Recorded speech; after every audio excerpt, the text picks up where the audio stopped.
Now I'm going to turn it over to BlueDragonFive with some background info. Dragon, what do you got? Well, it all starts with Frank Abagnale Jr. After all, this is kind of Spielberg's first take on a biopic, so it's really based around this guy's life. So it all starts with a young Frank Abagnale Jr., young man, 1963, who, in response to his parents' divorce, went on a 5-year forgery spree, raking in millions until his eventual capture. Now, after turning that around years later, he wrote a book about his life story called Catch Me If You Can, which he sold the film rights to after the book came out in 1980. Over time, it changed hands from various studios, from Paramount eventually to DreamWorks, which is tying back in the Spielberg month. We know definitely Spielberg had a hand in making, again, the S and SKG and so on and so forth. This is the first DreamWorks movie we're covering for Spielberg month, by the way. Yes, and again, folks, just to recap people on that, basically it's Katzenberg, Spielberg, and do you remember who remember the other guy's name? Geffen. David Geffen. Yeah, Geffen. Thank you. Is this got to be one of the only live-action DreamWorks films, though? No, not necessarily. There's Spielberg. Most of Spielberg's movies in the 2000s were DreamWorks, like Minority Report, for example. Oh, okay. Yeah, no, there were definitely live-action DreamWorks movies. And this was after look it up, but and placement-wise, this was right after AI and a Minority Report. So that's kind of where the general vicinity of his career this was at. So again, similar to with Schindler, after doing a kind of a back-to-back with Schindler's List, which led into Jurassic Park, kind of a lighter film, he had this one going on again to kind of broaden his horizons, kind of do something he's never done before, essentially. But what got him to that point was this. Spielberg initially this is a really interesting part of Spielberg's involvement in the movies. Originally, he wasn't involved in directing this film. He was initially just producing, because we know Spielberg has produced a lot of films in the past. He's had a hand in a lot of stuff. Again, Animaniacs and animation with Amblin. Entertainment, but much more than that, folks. American Tail. Talking about other stuff like Back to the Future and a lot of big iconic stuff. Course. He's had hands in everything. Friend Roger Rabbit. Of course. A lot of stuff. So, Spielberg initially was only going to produce this, and with the directors tapped on it, but eventually it was kind of a running pattern. The people involved in this they found other projects, so they kind of something just kind of basically was like a muse call to them, it's there's another film that needs your magical touch. So directors like David Fincher and Gore Verbinski. That's David Fincher's Zootopia character. No, seriously. But David Fincher he's a comics writer. He's an artist. He's a comic artist. He does really good work. I'm thinking of. Okay. No, that's all good. David Fincher and then Gore Verbinski. Those two guys were initially tapped to directly. They both kind of individually found work over time. Again, changing hands, and again, movies been in development for a long time. DiCaprio was always attached from day one. He was the main thing they're working around, which is why Verbinski had to drop off, because he was filming Gangs in New York at the time. Anyway, so they were all attached. Wait, Scorsese was Gangs in New York. Hmm? Scorsese was Gangs in New York. No, I'm saying that they were waiting on DiCaprio, and he had other stuff. Oh, I'm sorry. DiCaprio was okay. Yeah, DiCaprio was doing Gangs, and basically they were all waiting on DiCaprio for this movie. So basically, Verbinski. Scorsese's on my mind with this movie, because I think out of all the Spielberg movies, this is the one that feels most like a Scorsese movie. That's fair. Okay. Fair. Anyway, so Spielberg, go ahead. So Spielberg became more intrigued with this project over time. Again, it's like changing so many hands, and he became more intrigued because at least 8 women in his life, I assume, wives, daughters, so on, maybe sisters, so on and so forth. They kept because Leonardo DiCaprio was involved in this film. They were going gaga over it, so they read him the script, essentially. All these 8 women in his life, they read him the script, and again, it was just kind of more and more in his face. And eventually, after had the script read to him and he read it himself, he just became, in producing it, he fell more in love with Abagnale's story, and I assume he related to his response to a divorce, because again, Spielberg and divorce, that's a really touchy issue for him. Oh yeah. His parents got divorced, eventually he got divorced, he was in a real funk for a while. I mean, Spielberg... divorce really hit home with him, so no wonder he really connected to Abagnale's story, which is all kind of sprung out of this a boy reacting to his parents' divorce. That's a human story Spielberg can connect to. So, also the other. Sorry. Oh no. You're scaring us, Dragon. I was afraid you were about to go out again. No. Oh, we got an echo. Yeah, we got. Who has Oh dear God. Echo! Echo! All right. Seems to be fixed. Okay. Okay, sorry about that. Anyway, That so was terrifying. just about done here with the backgrounds. Basically, the other thing really connected Spielberg's movies, I guess on some level, as he said, the way he got his director job and kind of made his career is that he pretended to work at Universal by wearing a suit and he'd bring a suitcase and the guard just kind of let him in as a 16-year-old kid. So again, big connections to Frank Abagnale always in Spielberg's life. So again, subliminal level, he's always a subconscious subliminal level. He's intertwined with this movie, so it kind of clicks with him. Instead of producing this, I'm going to direct this. Mm-hmm. And it was his first film following a criminal, so he brings John Williams, and this is their 20th collaboration together. And then Williams was really blown away by the fact, again, Spielberg had a really kind of nostalgia blast with Frank Abagnale's story, but also John Williams, he got to do a real kind of a jazzy 60s score with this film, which is fantastic, and it was less grandiose like E.T., less kind of like, it was going to be kind of a super iconic score. He wanted to make it, making it more fun, allowed him to revisit his early years as kind of, he used to be called Jazzy Johnny Williams. Not Jazzy, but it was Johnny Williams. I think free of Jazzy was attached. But I do like that. I do like Jazzy Johnny Williams. Hard to believe. Oh, yeah. So let's see. So, what is that annoying noise? Sorry. It sounds like Small World children yapping. Oh, dear God. I think it's on Dragons. No, it's Spielberg. Anyway, so in the end, basically, just going to round it out here, last thing. So, yeah, Spielberg and DiCaprio, they were really just at the core of it all. They were attracted to a story of the likable con man, and the rest is history. That's what led to this movie.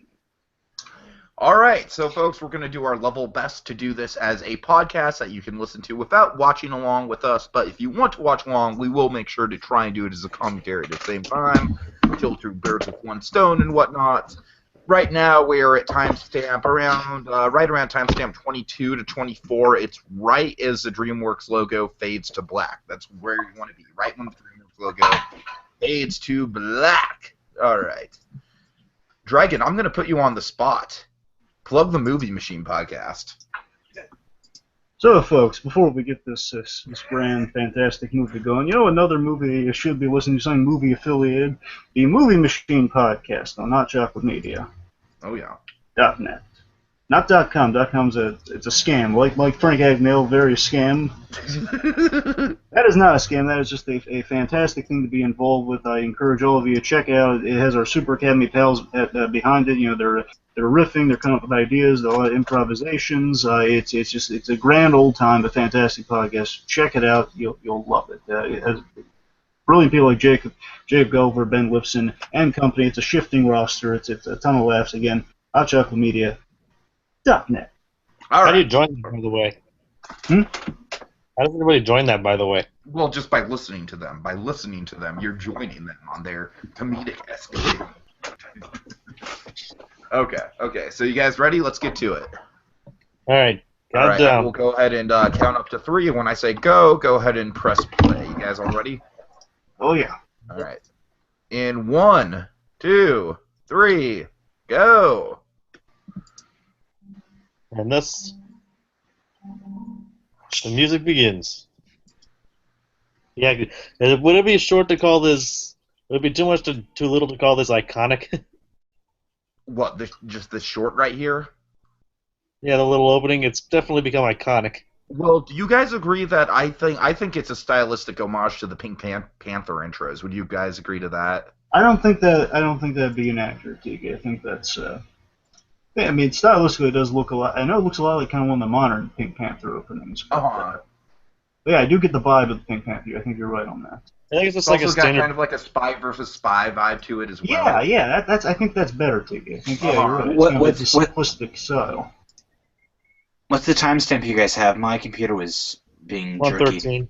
113. Yeah, well, now I got like 116, but that's. I forgot And I'm at Christopher like Walken. 120, so this is going well. 120. Christopher Walken and Martin Sheen are in this? Cool. Yeah. Oh yeah. It's a fantastic cast in this movie. Amy Adams. This is one of her first roles. This is a really star-studded film, and again, I really think this isn't your. This isn't kind of your big effects movie for Spielberg. This is kind of like a down to earth kind of. There's a big change of pace for him. James Brolin too. Yeah, not Josh. Brolin. You're thinking of Josh. Yeah, I thought the same thing. I've heard of James Brolin. James Brolin's a good actor too. He is. So this, by the way, Jones calls this theme the closing in theme. So whenever Carl Hanratty is coming closer and closer to getting, as it is in the opening, basically our suit guy with the glasses here, as he's pursuing Frank here. And again, I love the changing personas, like going through the line that he's in different suit, different costumes. It's basically going through the plot of the movie in a way. It's a great summation because he's in the three main costumes in the movie. You know, he's going through through pilot, doctor, right. And just kind of guy in suit too, kind of our James Bond of the sky. Yeah, we're gonna get later on. So, by the way, something important to mention, especially going to the terminal later. Wait, hold on, Dragon. I want to say one thing about the John Williams score. Go on. You were mentioning about how it was the closing in theme. Would it be a bold statement to say that I think the closing in theme is as close to a Jaws theme as John Williams has gotten? It's like a jazzy '60s Jaws theme. I'll give you that. Right. That's what I'm saying. It's like because it totally serves the same function as Jaws in terms of like when you hear it, you know that he's closing in. Yeah, but you gotta remember though, like John Williams kind of set the standard for kind of like a super iconic kind of theme like that, so we all just kind of compare it to that. So no, I hear you, but I'm saying just in terms of like the function that it actually serves with the story. That's accurate. Okay, so is this a true thing? Like to tell the truth, did this really happen? Yeah, this is Frank Abagnale was a big sensation after he turned his life around, and this is like during that period. And again, let's give DiCaprio major points. I mean, if you actually DiCaprio. Character that DiCaprio's playing, Frank Abagnale, he's still alive to this day. He gives speeches, gives lectures, and he's really accurate to how he sounds, and I can assume how he acted when he was younger. I mean, he's really on the money. He did his research for this movie. He spent time with the guy, and he chatted with him on the phone. He followed him for a few days with a tape recorder. He put in the work on this character. And Frank Abagnale Jr. spoke good of this film too. Oh yeah. I love the message of this movie. I always notice on these shows. In these shows, it's always the second guy. You ever notice that? It's like almost like in I Am Big Bird, Carol Spinney's the number 2 guy. It's all these like kind of guess who. You're right. Carol Spinney's number 2. Yeah, it's always number 2. They never want to make it number 1 or number 3 because it's obvious. They always want to go with the middle one. Oh god. But what I was saying earlier, Jeff Nathanson wrote this, and it was really I think he had a really clever idea with the way this film's kind of presented to us. They had this clever kind of time jump, kind of intercut idea. How we see kind of Frank. I remember when I was a kid, when I was like 12 years old, I couldn't keep up with that. No, I thought from the get-go it was kind of a great introduction to Carl Hanratty. Carl Hanratty. Carl Hanratty. I love Tom Hanks in this movie so much. I really do. This is like after rewatching this movie, this might be my favorite Tom Hanks performance in all honesty. It seems like he's becoming a Spielberg regular. Well, his first one was Saving Private Ryan. Let me tell you something about Tom Hanks in this movie. Tom Hanks took on this role for very interesting reasons. They were hoping maybe he'd play Frank's father, but no, they were surprised, the casting guys, and Spielberg was surprised that Tom Hanks wanted to play such a big role. I mean, Tom Hanks has never played kind of a second banana, kind of like. He was really intrigued by the idea of being kind of an antagonist / pursuer, kind of like in the vein of The Fugitive. He kind of wanted to be that guy he's not a bad guy, but he's doing his job, and he's kind of the villain to our quote-unquote hero. He's the antagonist of the film, but at the same time, he's probably the most sympathetic character in the whole film. Certainly. So it's kind of it's a tightrope walk that Hanks plays with this. Yeah, he really wanted to work with Spielberg again. That's why he did this movie, since he had such a great time working with him on Saving Private Ryan, which again brings him to the terminal. And the writer of this movie, Jeff Nathanson, but I think he did an excellent job. That's another reason kind of Tom Hanks took on the role, because he thought the script. Everyone thought the script was so good. He wrote the terminal. And then, of course, Bridge of Spies later on. Mm-hmm. I mean, Tom Hanks, something interesting with the way he plays Hanratty here is that Tom Hanks, he read the book, and he just, the Catch Me If You Can book is based on. Basically, it's Abagnale's life story, as I kind of said earlier on. But he had such respect for the scams and kind of Frank Abagnale's story, it really translated to his deeper understanding of Frank as the movie goes on. It's like kind of Carl's growing respect and growing kind of camaraderie for Frank, protectiveness, as you said. That is absolutely my favorite element of the movie, Dragon. Just that growing admiration, kind of like, in a way, Carl almost becomes almost a father figure to Frank in a lot of ways throughout the movie as it goes on. Sandy, I know we're spoiling that for you, so I'm sorry. Well, no, the big thematic thing in the movie, Tiki, it's fatherhood, and the big premise of the movie is like which is why it's appropriate we're doing this over Father's Day weekend. That was something I always loved about this movie. I just love kind of the father dynamic, and I'm rewatching it again because I've seen it a bunch of times. I really do like this movie. Again, great market for a great movie. Find new things each time. Because rewatching it, I love that there were some really strategic cuts that we cut from Abagnale Senior to Carl, just suggesting we see kind of the one father to the other father, and they do kind of play that role. It's kind of like literally, it's just because it's come out recently, I'm probably gonna make this reference, but it is very much like Finding Nemo in that you have Gil and Marlin. That's really how the dynamic is. You have kind of father who's like saying, go on, do your stuff, and the other one saying, no, you can't do this. And there was a danger affiliated with both in that regard. So you see kind of again, kind of the father to our criminal genius here versus kind of the father figure who's like represents kind of the stern law and order, and then kind of like you stay on straight and narrow, or else bad stuff's gonna happen to you. So this is a great opening that just kind of communicates the bond that's already developed before we even meet these characters in the context of the Catch Me If You Can story, where I love that moment where Tom Hanks is just like, oh, Frank. It's like, at that point, Tom Hanks is just like, he's basically like a cute kid that disobeyed his mom, you know what I mean? Yeah, and again, just that little smile he had when he said it, again, Frank. shows you that growing respect. Again, I think him having respect for him in the book really translated to him having respect in the performance. Totally. Again, I love this though. This is their whole dynamic summed up. Again, this was the real great strategic thing of like showing them at the kind of like it's not the end, but it's kind of a great midpoint of it's a good bookend to the eventual escape he tries to make at the airport later on. Like before we kind of link up with, I would say the story really begins from the airplane onwards. But let's just say it's like it really links up to where these two guys are by the end of their pursuit. It just shows you kind of their dynamic is, he gets away from him, and then eventually he catches up with him, and it's like, okay, Carl, you win. He's not going to fight him or anything. It's like, all right, Carl, you win. You got me. Right. It's like a game of tag between kids almost. You got me. It totally is. You're right. Yeah, so we have the great and powerful Sandy, Jacob, you guys there? Yeah, I'm here. Okay, just making sure. Yeah, there he is, folks. There he is.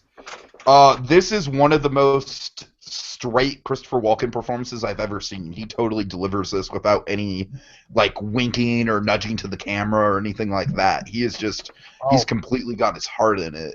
And this is my favorite Walken performance. I think I'd agree with you there. I think I'd agree. And my favorite Walken moment, my favorite kind of, everyone has their Walken quote. My Walken quote's in this scene. It's the two mice filling a bucket of cream. That's my favorite. It is such a Walken thing to say. It is so Walken-esque. If I ever have to kind of work on everyone does their Walken impression, mine's always like two mice fell. Mice. A bucket of cream. To First a bucket mouse of cream. drowned. Second mouse ran so fast. Here it is. Turned that cream in the butter. Sandy, listen to this. This is actually a song, by the way. They did a Broadway version of this movie. Oh God, and that's right. Some of the songs are hit or miss, but I mean there are a lot of good ones. And the mice, there's a song about turning the mice turn the bucket into cream. Cream into butter and Into crawl butter. out. It's actually a song. Tell me, I am the second mouse. If only they could get Walken to sing it, though. That would be perfect if they could do that. Does everyone who plays the character in the Broadway version have to talk with a Christopher Walken inflection? You know what? I mean, they sound. I don't. Again, it's. I don't think they're going for based off the book. I'm pretty sure they're going off based off the movies. I would imagine so. I mean, I've heard a few that sound vaguely like Walken. I haven't watched it. I haven't watched the performance. I've just heard the song. Fair enough. Oh yes.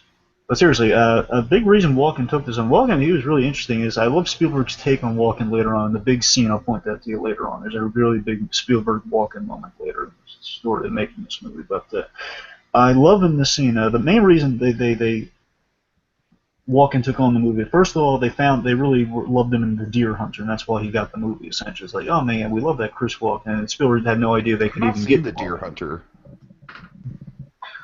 And Walken, interestingly, he took on the movie. At least the thing he loves most about, that intrigued him most about the movie, was that he had a big nostalgia. He had a lot of nostalgia for the period, the '60s. That's what really drew him to this movie. Mm-hmm. Yeah, Walken's a guy of simple taste. It's nostalgia for the period. Oh God, Dragon! I just realized this is technically like kind of a Christmas movie. Oh yes, yes. Because all the big events happen on Christmas. Yeah, it is the great reoccurring theme of Right, I love that our characters are two characters who are alone on Christmas are constantly in each other's lives. It's kind of a great run. Spielberg definitely has a thing for Christmas. Oh yeah. So this is a great thing that's going to come back later. Thing for Christmas movie.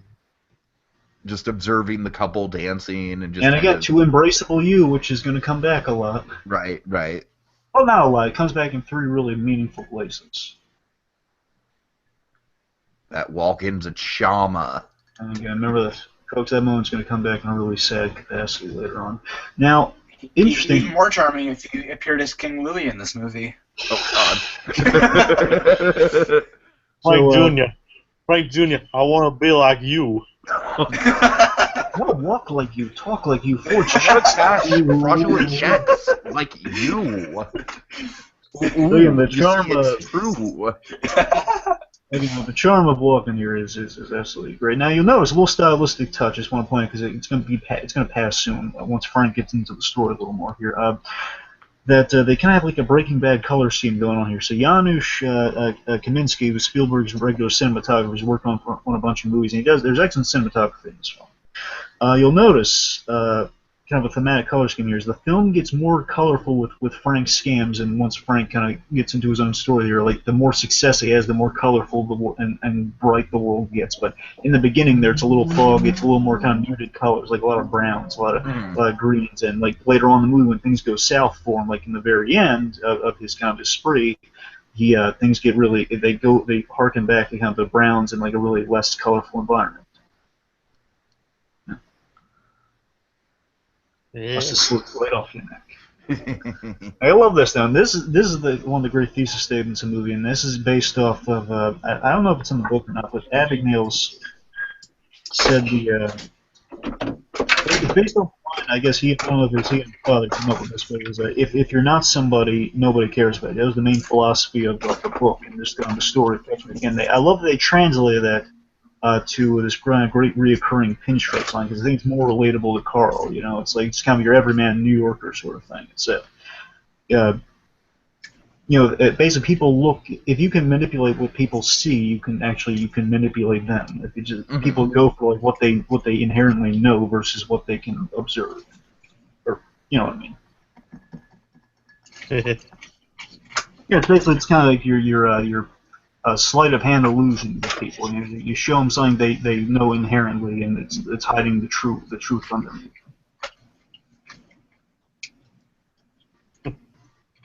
He definitely got his shrewdness from his father. Absolutely, and it's a great thing. Again, after rewatching the movie, you find a lot of great parallels between Senior and Junior in this one. I couldn't believe how many parallels I saw that Senior gave. It's definitely Frank Abagnale more in name, more than just name. Certainly. Yeah, I mean, you got his charm here, and Senior's charm definitely rubbed off on Junior here.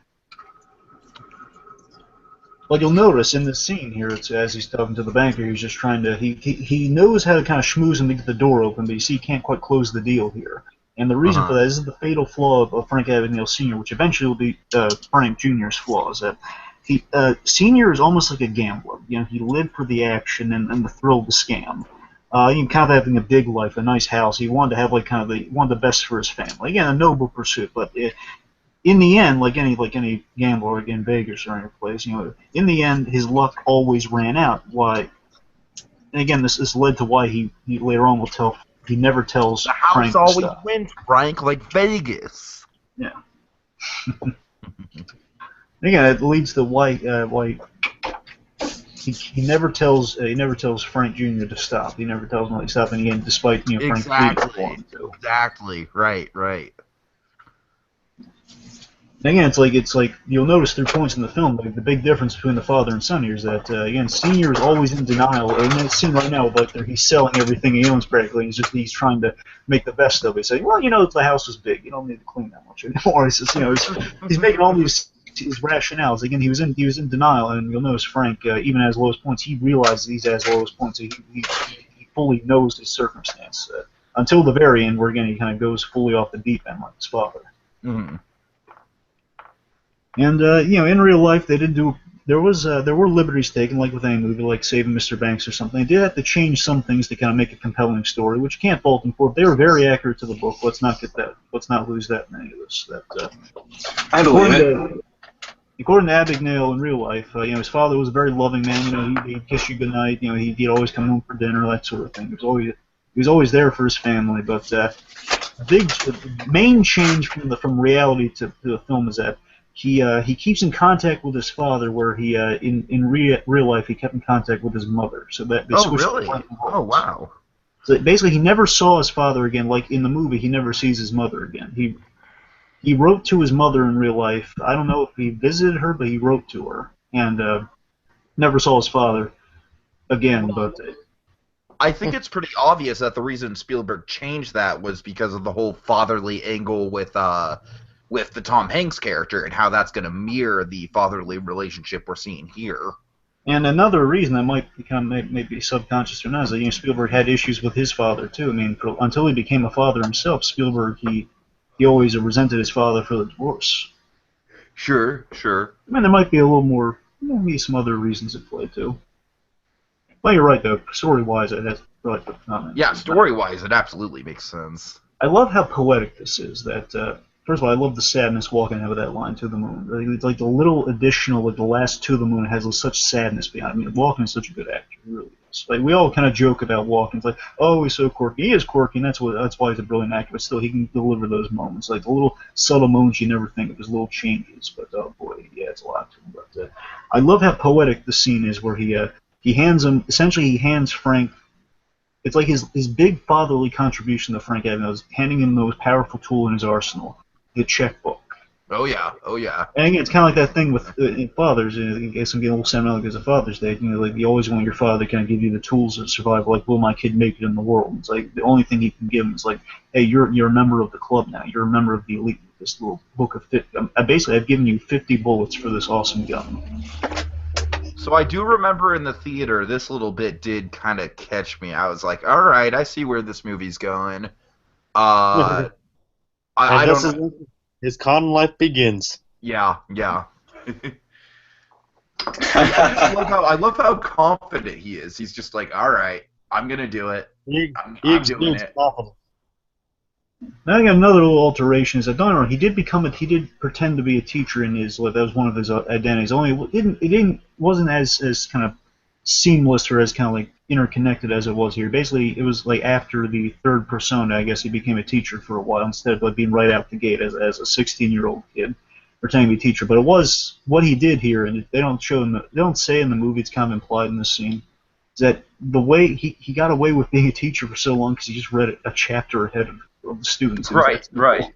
And no one just questioned. Again, the big idea here is that Abagnale was so ahead of his time. Is that it was said by someone, not quite sure who at the moment, but it was said that Abagnale was, I think Spielberg says, like he thought like a 21st century con artist, but he was in the 60s in the trusting kind of times, like you can leave your front door open, kind of like coming out of the 50s, like it was a more trusting time. People didn't like scrutinize as bad until you meet your Carl Hanrags. You were actually kind of looking into this sort of stuff. But he could get away with all this. Nowadays, you could never get away with this sort of stuff. Oh yeah. I'm saying it's like if he distracts people, he can get away with things because he's so charming and he has the fundamentals covered. It's like it's so simple in these scams, but it's so brilliant. It's so brilliant though.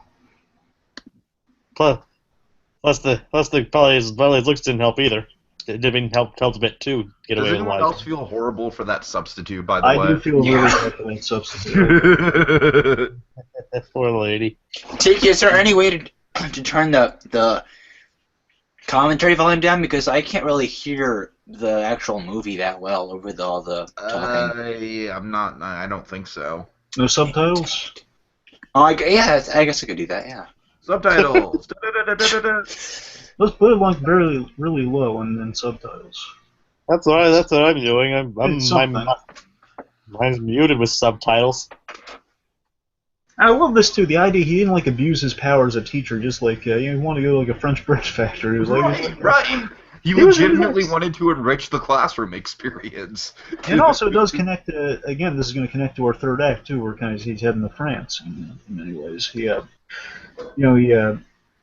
French connection with the mother is definitely, oh, yeah, definitely. being foreshadowed there, and I love this. I believe this is the girl he's talking about later on, like, call her and, like, apologize to her for him, because I'd like to think it's the beginning of a little relationship, because Frank does have a lot of flings. Definitely meets a lot of girls on his journey. Oh, he does. These girls are cool. Sorry. Anyway. Oh, I long for the 60s. More the 50s, but in the 60s probably will be. I love the, again, this is the great fatherly connection. Oh, yeah. You got a little smile there between the two, and you get you get a sense they really are father and son, don't you? Because they share some like little subtle intricacies. His father's basically, it's basically his father saying, I would have done the exact same thing. Oh yeah. Now this is sad. This is a tragedy of divorce, folks. I mean, divorce is never a happy experience. I think that goes without saying. And, Nope. this is like the worst thing you could ever walking in on. It's obvious an affair's going on here. There's some unfortunate phrasing. I'm sorry, Jacob. I think it never is pleasant. Again, I think Spielberg captured that excellently, because before we had in E.T. we had kind of shadows of kind of the unfortunateness of divorce. And again, it was great. It was played subtly and it was played great in the movie. Don't get me wrong, but I love it being really in the forefront, because again, you have to understand the motivation of it. Because if you don't buy into why Frank ran away, because the idea is like this poor kid ran away, and then he just kind of he made a series of bad decisions, but actually really smart decisions. Mm-hmm. But you have to invest in, like, if he runs out and you don't care, it's like, well, it just seems kind of random. But here you actually cannot buy why he runs away. If I can link some personal connection to this, I was in a very similar situation with my parents' divorce, where I chose to live with my father, and then my autistic little brother went to live with my mother, and then now it's like me and my dad pick up my little brother every Sunday, so it's like, you know, that one decision on my end that I made, like, when I was like 9 years old, you know, that it's like we're still, you know, it's like we're still living it. It's a crazy amount of responsibility to put on a kid, you know what I mean? It'll affect your whole life, a decision like that. It's so, later on you're going to see when he has to make the choice. And Spielberg knows how to capture I've always said this with Spielberg, even back with I forget if it was Jaws or E.T. when I said this, but I love he captures emotion so well visually on film. I think it was Jaws. He captures emotion so well visually. Mm-hmm. Did you feel what Frank's saying? See what I mean by the muted colors here, Tiki? Yeah, oh yeah, definitely. Spielberg definitely has a good talent for that, and so does that Kaminsky guy. Oh yeah.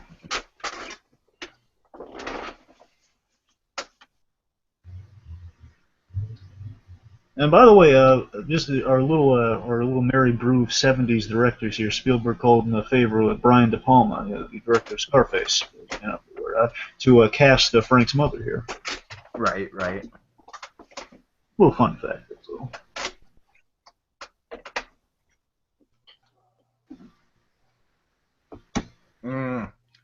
I've been in this situation.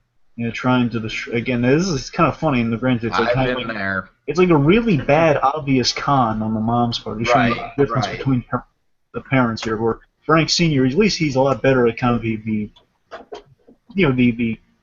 masking what you're doing. You know, he's great at the misdirect. Absolutely. She, not so much. This is the sad scene, folks. Oh god, sees a car unfamiliar car out front, and then now originally this took place in a courtroom. The big decision he has to make here was that a courtroom in because a lot of times people that will be in court, you're gonna have to. It's not like a big like a big audience or anything, but just the like you saw in Mrs. Doubtfire. It's like the two parents and their lawyers and the judge. But still, the kids sometimes have to be brought on the stand. They're going to make the decision there. And in Frank's case, it kind of cuts into it here where he's running. But eventually, in real life, he he didn't make a choice. He ran out of the courtroom, and by the time they called recess, it was just he was gone. Sad. He never saw his father again. That's the real sad. Right. So yeah, I'm sorry, I kind of skipped ahead a little bit. Like I said, I know what it's like to make a decision this monumental, and it'll change your life. Like one way or another, no matter how you decide, no matter which way you go, it'll change your life. I mean, like personally, if I were Frank, I'd go with the father, but I mean, the smart choice would be to go with the mother. Let's face it. Like again, it's not an easy choice. It's a smart choice to go with the mother because she, despite the fact that again she has kind of had the affair, and I blame her for the divorce. My personal opinion. Oh yeah, oh absolutely. Again, I'm sure it's not as one-sided. I'm just saying my personal view. I'd say she cheated on him, so it's her fault. That's what it leads me to believe. But again, Frank Senior, you sense of kind of his style where he's in denial on things. He's an imperfect guy. I understand why she would be driven to that, but still, she did cheat on him. Not nice. But I mean, she probably more financial stability, simple life, where Frank Senior be always trying to go for the big life here. And definitely. Again, like Frank Senior, this would be fun with Frank Senior. That's the thing. It'd be fun. He's Christopher Walken. It'd be a lot of fun. You see these two, how well these two get along. I know in moments past, but the whole pancake thing was always. I love the little choices by Walken. The extended laugh just cracked me up. It's like it's so. Dragon, you're basically describing the thought process that I had with going to live with my dad. It's like, yeah, it'd be less stable, but it's more fun. Oh boy! Again, Walken just plays it so likable in this scene too. It's like, come to me, Frank, come. Again, like he says, don't look so scared. I mean, every kid in America who's been through divorce can probably relate to that moment. Like again, he captures that little push him with the pen in the face of like, come on, just make a choice. Sign. It's just a name. It's just your entire future. Yeah. Again, we got kind of the melancholy version of the kind of the Frank Abagnale theme going on here. Uh-huh. And Williams knows how to score. Now it's the biggest understatement of a lifetime, I know. But but still, I mean, oh my God, also, space is big. Right. I'm sorry. I don't think you should be commenting on Space Mountain's weight. That's delightful. Oh God.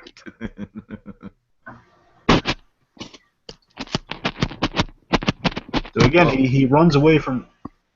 He runs away from one family. He's kind of with his surrogate father here in the hotel room. Several years later. Yeah. He's running away from family. In a way, he's found kind of his Sir family in the present day. The present day of the story so far has been tough. No.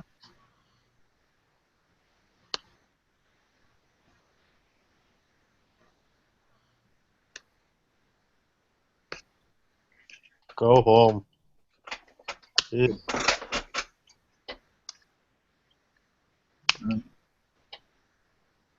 Awkward silence. That's a great shot. Sandy, give us some of a play-by-play what you're feeling here. What do you got? Wow. Well, and it looks sad. I look sad? No, he looks sad. Oh yeah. Were you talking to me? And here we have the first kind of bit of fraudulence on the checks here. Big moment. That's how it all started. Just gave himself 10 years, and he had gray hair in real life, so that also helped him with the age. So, like Archie Bunker, had prematurely gray hair. Dragon, were you saying something to me? Well, yeah, it was in the silence. I was hoping you were going to walk us through what you were feeling on the thing. I was pointing out Frank looked sad. That's all. He's so sad. We hit a silence, Sandy. By all means, just going to take us through what you're experiencing. Yeah. Play by play, man. Well, I was pretty young when my parents got divorced. I was probably like 4. So I wasn't really feeling all this kind of stuff here, but I'm sure if I was older, I would feel some kind of thing. People looking down on him because of the age here. See, we're just going to go into all the teller windows. And again, this is one lady coming up here. She, kind of mean. This is one lady saying that we don't do that. I'm sorry, but we are not. What's that lady's problem? can't take checks from people we don't know. They're probably not going to get a lot of money then. Again, here's that color I'm talking about. Here, it's kind of infusing itself with kind of our beautiful lots of purple. gray. Lots of gray. There it is. There we go. The first I mean, definitely. And thus his brilliant plans begin. Burst of yellow. Burst of blue. Yellow, blue, white. You see, definitely he's gonna use his charm to get into that again. Oh, yeah. He's like, maybe I can maybe I can do that too. Yeah. Like, I just forged that. Maybe I can. Yeah, it's the pinstripe philosophy. People just they see a uniform, again, you kind of distract with the eye, and you can actually get away with a lot. Exactly. Yeah, I'm really in love with that pinstripe line because again, it summarizes kind of the philosophy of Frank Abagnale so well in a line. Like, why do the Yankees always win? Because they have Mickey Mantle. No, it's because of the pinstripes. They believe it. It's psychosomatic. They think they're going to win. It's basically the myth and the legend is built around it, so people are buying into it. Uh-huh. Is there a point in the movie where Walken starts to realize that Leo isn't being truthful? Well, no, I mean, he knows. Remember, he knows what's going on with them. They have the first meeting. He knows. That's right. Actually, I'm sorry. Right. Well, I guess. I mean, he figures. I know when Carl comes by, he knows. But I think he picks up on it, if not after the first meeting. But it's definitely he finds it early on, though. He figures it out after the first meeting if he doesn't just know already. We'll see. I got to read that one. So yeah, we have young Frank Black here, and again, he's using the youth to his advantage in places here. Where he's a young high school student kind of doing an article for the paper, and that's how he gets his intel. I love he is very much like a detective or a reporter in this movie. Just as he gets his information for his scams, he's essentially casing the identity, not casing the player. Right. Yeah. Oh, rich, thanks. I just love this. They nailed the period down so well in this movie. Again, I just love the little sweaters and the fashion so great. Folks, it was this easy back then to kind of parade yourself as a pilot and get the checks. Right. You just literally, he's called Abagnale did this, and again, he goes on tours talking about these stories in depth and kind of give him the lecture. Yeah. He went there, they called him a uniform, and he filled in some poor schlub's number, whoever his number was back in the day, because it was that so was right. And I just come up with like 4 numbers, or that many numbers, and that poor schlub, that's coming out of his paycheck, but not Frank's. Mm-hmm. Definitely worked off in the end. Oh, yeah. Definitely couldn't do that today, though. Oh, yeah, no. Yeah, I love that. It's like, in a way, we're definitely rooting for Frank, and I think kind of the main reason is he's a criminal, but he's not hurting anyone. Again, it's like he's not directly robbing any person, but he's like he's kind of taking from companies who can really afford to be robbed. He's taking money out of the government more than anything else. Exactly. It's not so really. It's kind of no harm, no foul. Anyway, I know in the grand scheme, of course, it is. It's stealing from things that pay the streets and all that stuff. It's not good, but I'm just saying it's like that's the reason we can root for him is that he doesn't do anything violent or hurtful, or he's not mean about it. Yeah, he's a young kid who gets in over his head more. He's having a lot of fun doing it. That's the reason he invests in this kid. And people are starting to notice his uniform. Oh, yeah. The pinstripes. Guy in a pilot suit? Okay, he's a pilot. I buy it. Yeah, even little girls are saying, oh, I love the kids looking up to him, too. Right. Yep, you just congratulated a con man. I think that's the sign of the times, because I don't think today anyone would be like, oh my god, look, it's a pilot. I mean, I could be wrong, don't really have extravagant uniforms like as big as, and they're not as outwards as they were. Right. Yeah, with the Scorsese reference you had at the beginning, it's so funny that he actually played Howard Hughes, and flying was big in the '60s. I would like to think that this movie is Spielberg trying to be Scorsese, and then the Aviator is Scorsese kind of trying to be Spielberg in some ways. Yeah, it's a fair assessment. And DiCaprio's the bridge. Of course. What was that? What was that? Yeah, seriously, what was that? Would you believe a plane? Yes, I would. Yes, I would.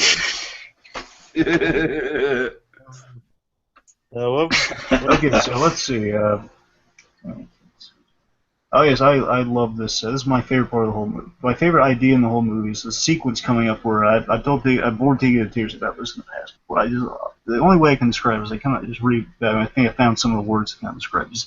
I love the evolving methods montage. You know, it's one of my favorite things. Again, it's probably feeding my love of illogical logic. This whole thing kind of how he forges the Pan Am checks, and we see kind of the methods changing. It's basically the discovery of your methods. And I think Jeff Nathanson knows how to do this just right, because we get a sequence like this in the Terminal, which is also my favorite part of that movie.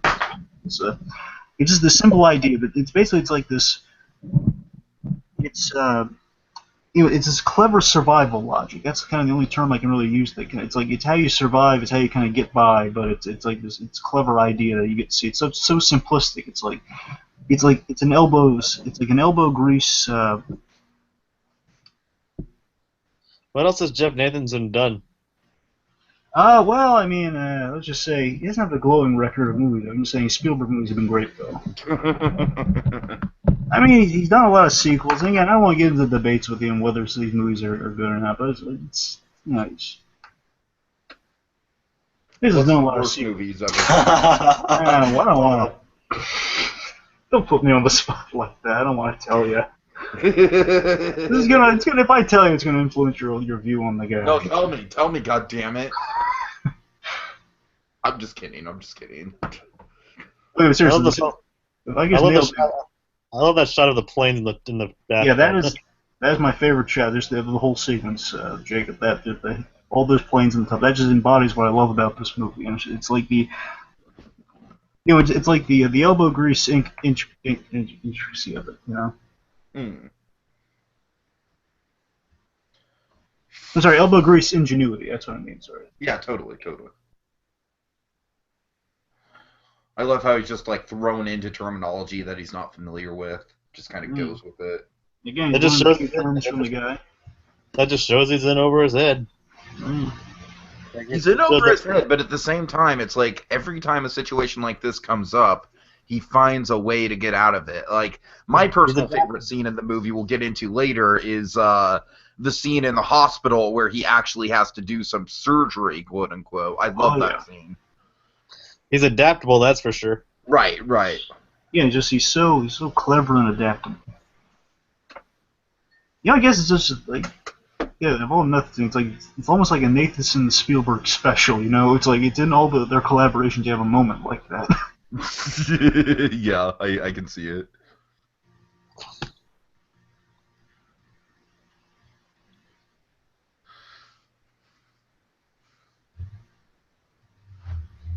Love how innocent he looks when he asks for milk here.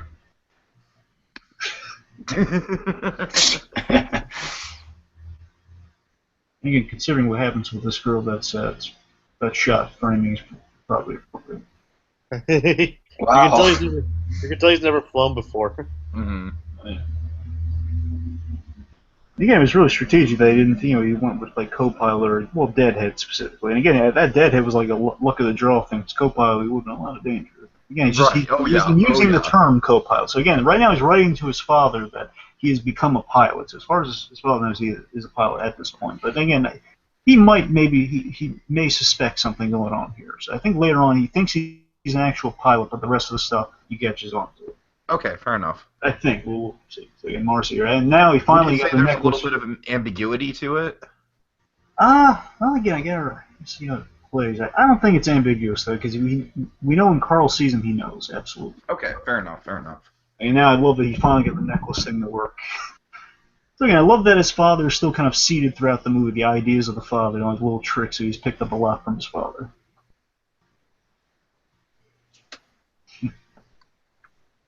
What do you guys think of the no, yes cut? Do you think it's funny, or do you think it's it's not one of Spielberg's more clever moments. Nah.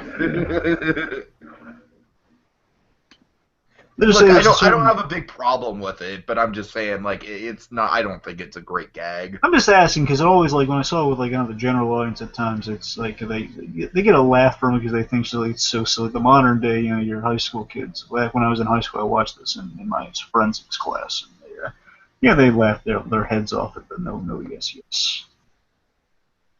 Ah, yes, the great, fantastic Elizabeth Banks.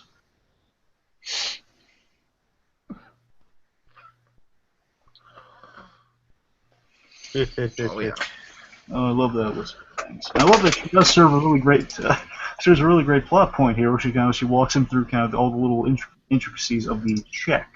And he's going to pay off big time later on. It's a huge stepping stone for Frank Abagnale Jr. She's got some really great reaction shots throughout the movie, or throughout her sequence. So where's Amy Adams in this? Oh, she's coming. She's coming. She's a nurse in a hospital scene. Second identity. She'll be there in the second identity. Okay. Well, I mean, he has a few sub-identities, but the main identity coming up, you'll see. And the nurse, when he's a doctor, she's one of the nurses at the hospital. Yeah. Amy Adams is definitely the most prominent female character in the movie. She's great in this. And give her credit too. Even in the Man of Steel and Batman v Superman, she's a great Lois Lane. Not written right in Batman v Superman, but she. Oh, don't you? Yeah, damn straight she's not written right in Batman vs Superman. But still, good actress on her. Yeah. I love this mundanity of the slide not working. Oh, yeah. There's probably, I guess I should... Next slide, please. Go ahead, Greg. No, I'll save it for later. It's probably appropriate later on, the big scene. Okay, let's see. So, also, the biggest challenge in writing this movie, according to Nathanson, is that the biggest problem is, like, it kind of plays episodic in the book. Basically, it's him going through all his scams and his schemes in his identities. It played 2 episodes. I assume each chapter is like a different scheme. Yeah, essentially. I mean, I haven't read the book personally. That's right, why I would assume it's that. Anyway, so their solution was Carl pursuing them. That was their solution to kind of tying the story elements together and really playing off the idea Carl is filling in as his growing father figure through the film. I think that works wonderfully. Like I said, I think as Carl gets closer to catching Leo, and then I'm sorry, I keep calling him Frank. Leo. I'm sorry. As Carl gets closer to catching Frank, he kind of gets more and more attached to Frank in a way, and I think that's definitely a strong narrative tie that lasts throughout the whole movie for sure. Yeah, it just boils down. Kid leaves one father, finds another. That's what it boils down to. Pretty much. Which is really funny considering like the antagonistic nature of like the poster and the title and everything.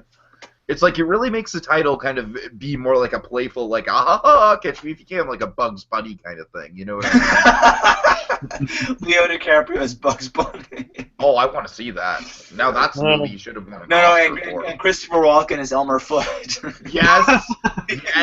Yes. Yes. I'm on board for that, totally.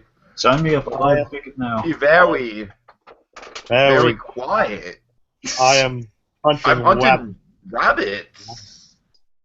It's rabbit season. All right. Okay, so this is a big scene. Yeah. Okay, so I'll say this. I think the end of the scene, it is ambiguous if he figured it out in this scene, but the rest of it he knows. Fair enough.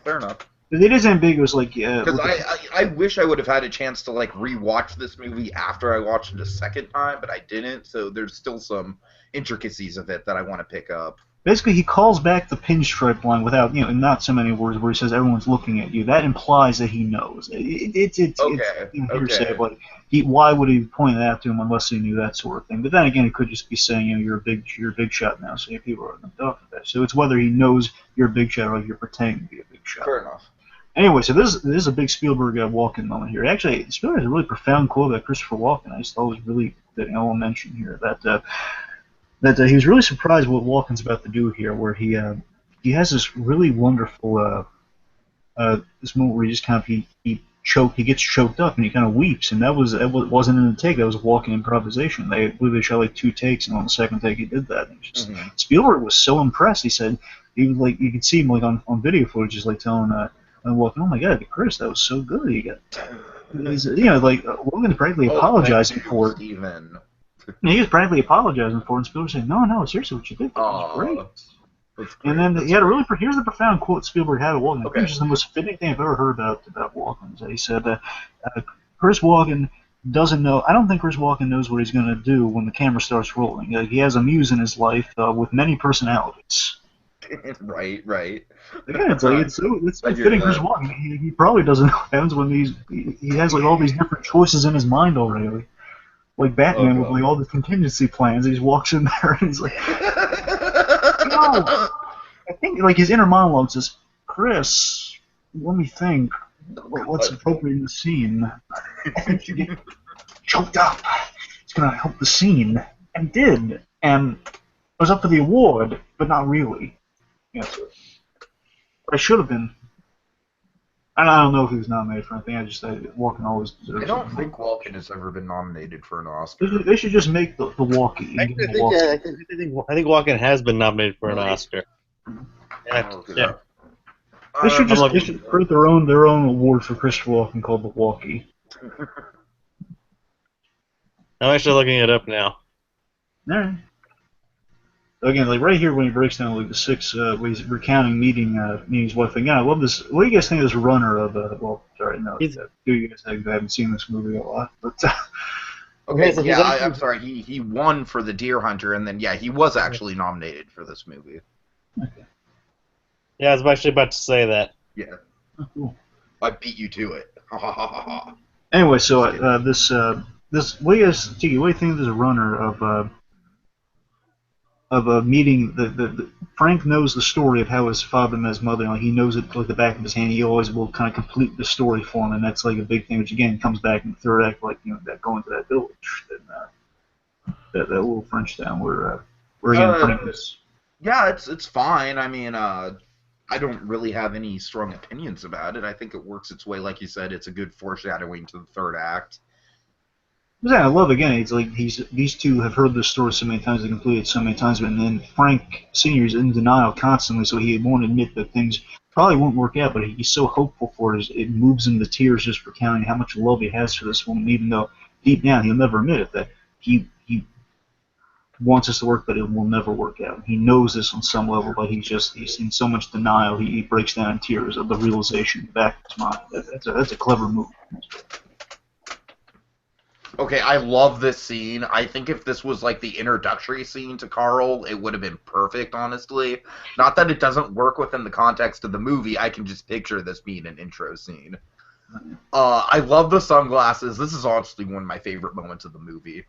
It really is. It really is. The movie's definitely kind of definitely along the lines of a comedy. Oh yeah. It's not Elizabeth. Well, it tells you so much about Hanks' character, though. Speaking of Hanks' character, a few fun facts about the real life Carl Hanratty. So in real life, his name wasn't Carl Hanratty. I guess it was like an FBI procedure, which is why they changed the name or something. The guy they changed the name for the purposes of the movie. So his real name, unfortunately, has now passed away. Joseph Shia. So he was the actual officer. And again, Frank did have a relationship. He had a friendship. Basically, what happens at the end of the movie, he does strike a great friendship with We'd love Joseph. to hear a joke, Carl. Knock, knock. Who's there? Tiki. Go fuck yourselves. Honestly, that might be one of my favorite Tom Hanks moments. And you know me, I have kind of a coarse sense of humor, so I love that. No, it's hilarious. Go fuck yourself. I guess I love it. He realizes he's working with the bottom of the barrel. He's the only person that cares about his job. Right. It's like I think that scene right there that we just passed is almost like a thesis statement on the character. It's like Carl, the FBI is concerned with kind of your major crimes of people, killing other people, tracking down kind of big time robbers. But no, I guess your check forges, it's like a little thing we can cover for it. It's not that big a deal. And Carl's like, no, it is a big deal. So Ken has the ability to steal a lot of money, and he does. Oh, yeah. So coming up here in a few moments is going to be the most iconic scene from this film. That is always in kind of like it's like all the inside the actor studios for both of these actors. It's seriously, it's a great scene. It's the most. It is. I'd say the most iconic film scene from the film. Sorry. I mean, it's definitely the scene that sets the whole story in motion. It sets the relationship in motion. Oh yeah. Da-da-da. And I love this is going up the stairs here as you're humming the excellent John Williams closing in theme. You'll notice, I mean, Carl is it really leads. Backwards. Yeah, I don't know if they have FBI on the other side or is it just I don't know if it was like probably wants to show the ID, but maybe FBI was like on the other side of the wall. But I think you're right though, Jacob, because the idea is that Carl is very nervous, and you can read that both of them, but Frank is hiding it a lot better. That he's nervous, and he's just playing it off like little moments coming up where he's kind of like a little cough, or like he grabs her glass of water, he's trying to keep his cool here. But again, you see he's very nervous. Like he's guns drawn. He's might shoot him. he's very nervous here. He's never been in this situation before. Sandy, pay attention to this scene, seriously. Like I get a sense that that Carl, like this, it might be his first case with like a forger this good. Oh yeah, definitely. Might be one of Carl's first times in the field. That's actually the thing with Carl that I think is really interesting is that for him, this kid is kind of like a big break in his career, I think. And I don't even think a lot of people around him realize it, but he realizes the potential of it. Oh yeah, and again, this is great. Just the charm of DiCaprio in this scene. Barry Allen. He's using the Flash's secret identity. Yeah, I love that payoff so much. Dragon, is it a stretch to say that Dr. Connors is a reference to the Lizard? Is it a stretch to say that? I have a thing. If you actually noticed earlier when he was at the house, he actually had a bunch of Flash comic books on his desk. I don't. I set it up. I don't think it's. You don't think Doc Connors is Kurt Connors? No, this was again the timeline's a little funky. I don't know in real life if. Kurt Connors was one of the first Spider-Man villains, so you that's the thing. Spider-Man was in. I'm not sure if Kurt Connors was around at this time. Yeah. Fair point. Then again, I mean, let me look up when the Lizard first appeared. I'm saying that it looks like he started his spree in '63. I mean, I don't know the real life correlation versus like I don't even know if he called himself Connors. Might have been just like the name they went with for the movie. I assume he went with Connors. And I mean, I'm honestly asking like less for the sake of did the character do it, and more for like is it like a sly comic book reference? The Lizard first appeared in 1963, November. Well, that's consistent. There you go. That is consistent. Consistent is the big question. The only thing I might confirm that is like if the name actually is well used in real life. Okay, so instead of arguing over a comic book character, let's talk about what's happening right now because it's brilliant. No, but again, it's the pinstripes philosophy at its finest right here. He's showing the credentials. He handed him the wallet there, and he distracted him at the right point before he looked into the wall. He's saying, "Look, I got the guy." Again, he's playing it on good faith and like camaraderie. He's so charismatic. He's like, "Oh, okay, well, you want my gun? Take my gun." Right. Oh, he's such a sucker. Oh, Carl. He's like, I almost. Carl. Yeah, poor Carl. And again, at least how nervous he was, and he's like so relieved that, okay, well, I got beat to the punch. At least I didn't shoot him. And then he realizes, oh crap. Oh crap, that's the guy I was looking for. Yeah, as soon as he looks in the wallet, it's all over. I don't know if the label thing is from real life or not. I would hope so, because it's such a cool idea that he just can't randomly. It's like his little personality quirk. He just rips off labels of everything and he uses it to fill the wallets. That's hilarious. But seriously, this is like acting 101 that's just passed. There's like two actors in the scene, no one else is around. It's literally just like the power of their acting. Like a guy like on edge that gets talked down in a scene here, and now he's just like, pissed off. I love these. They're eating. They're always eating. That's absolutely the thing I picked up on for sure. It's either eating here or they're trying to eat the Sara Lee cakes later on. The Sara Lee cakes are the big one. There, it's like almost distracting. I remember you get to see later on. You get well, spoilers for Sandy, but I know we spoiled things constantly for Sandy. He doesn't mind, but later on, there's like a hilarious gag. So Sandy, how you liking it so far? I think it's. Is it gonna get better than this? What? Is it gonna get better than this? Well, yeah, it's gonna get a lot more cool stuff's gonna happen, but I mean, All right. But I mean, you just passed one of the pinnacle scenes, so Yeah, that's that's pretty good. That's pretty good. Yeah. don't get me wrong, there's still a lot more movie left. It's gonna be cool. Yeah. I mean, it will. Yeah. I'm just saying, like by this point, I was already hooked into it. So. Yeah, I like to see how it pays off. Fuck yourself. It's not one of those movies I'd go pay to see again. I don't think. So far, at least. So far, all right, fair enough. Let's see. I would also definitely recommend watching it like with sound and everything without the commentary. Yeah. Like since you have it.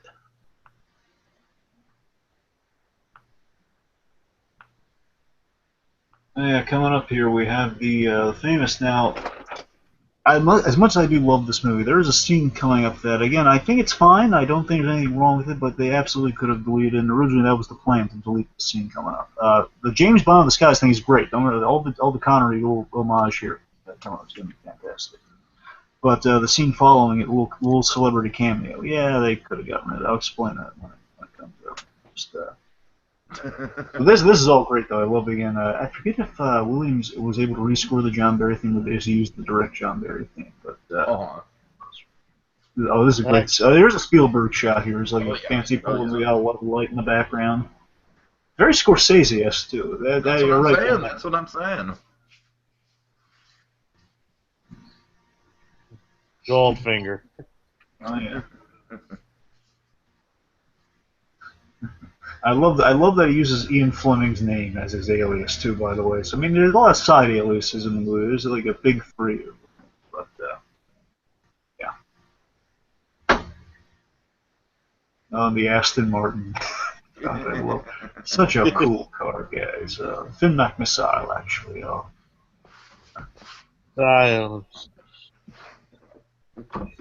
I'm not a huge Bond guy, but I do have a lot of reverence for the old school Connery Bond. Yeah, so do I. Okay, here we go. So Jennifer Garner, folks.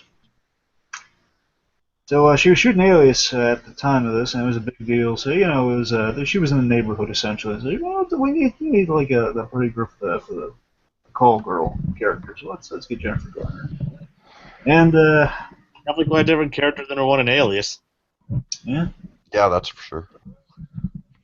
Yeah, Might personally, be one of the weaker scenes in the movie. Actually, just realized how kind of ironic that is. Yeah. How she was in a show called Alias. Yeah, it's clever. And how it's like kind of ironic. I just realized that. Yeah. I never I don't know if that was intentional. I wonder if that was intentional. No. Yeah, Dragon, I agree with you, though. I think the scene kind of drags. Well, let me tell you why this scene was put in the movie. Now, this was in the book, and this is something that Frank Abagnale actually did. It was really clever. And let's not take away from the end. It's a clever scene. However, I do love this moment, Yes. though. I do love this moment. This is the main reason I'm completely fine positive. with it. This is the moment I'm completely fine with it in the movie, because I love the intercuts with, like, we see kind of Frank living it up, and we see Carl just kind of the mundane. Right. That's what sells it for me. That's what, okay, I'll accept it purely because of that. It's like, but in real life, Frank did pull this con. It was in the book, and DiCaprio, they weren't going to do this scene, but then DiCaprio, personally, he's the reason this scene's in the movie. He says, "You left out one of the best scams. What's wrong with you guys? Put it in." Where he he cons the call girl who was trying to con him out of his money. He basically got the call girl to pay him money for sex, which again it's clever. It's a clever scam. I like that. For me personally too, it's also. I'm not crazy about Jennifer Garner. She sounds. I'm not either. That person. It's not so much the acting with Jennifer Garner; it's more so just the person. Because I get a sense that she's a lot to handle. I was saying, speaking of divorce, and yes, her and the Batman. So. You're just mad because she's divorcing Batman, aren't you? Well, no, it's no. I'll tell you why I'm actually less that, more so the fact that she's kind of broke up Kevin Smith and Ben Affleck in a way. She is responsible for that. Oh God, that is kind of true. Now, look, I'm not just saying she's a bad person. I'm just saying you get a sense that she just doesn't like Kevin No, Smith. she's evil. She's evil for breaking that combination up. Okay, but seriously though, it's it's the fact that she doesn't care for Kevin Smith's humor, yet she's perfectly fine with Ben Affleck too. Maybe he's a Jersey boy too. Let's not forget. He and Kevin Smith are very like-minded, but. Plus, at times, like, she can't take a joke he threw into a pool. She was really pissed about it. Was for charity. I don't know. This is my 2 cents on it. I don't want to say she's a bad person. She's a bad actor. She's fine in the role. Just, she seems smug, and that seems pretty accurate. I see what you're saying for sure. But yeah, I don't want to take points away from the scene. It's a clever scene. Just if you took this out of the movie, I think it would be kind of time well spent. But again, the Carl stuff's hysterical, so I got to keep that in mind. Sandy, what are your thoughts on this so far? My thoughts. Not on the Jennifer Garner, like yay or nay for Jennifer Garner. No, we're talking about what your thoughts are on the scene. What do you ask my thoughts on for again? What do you think right now? What are you saying? What do you like? On the scene? Yeah.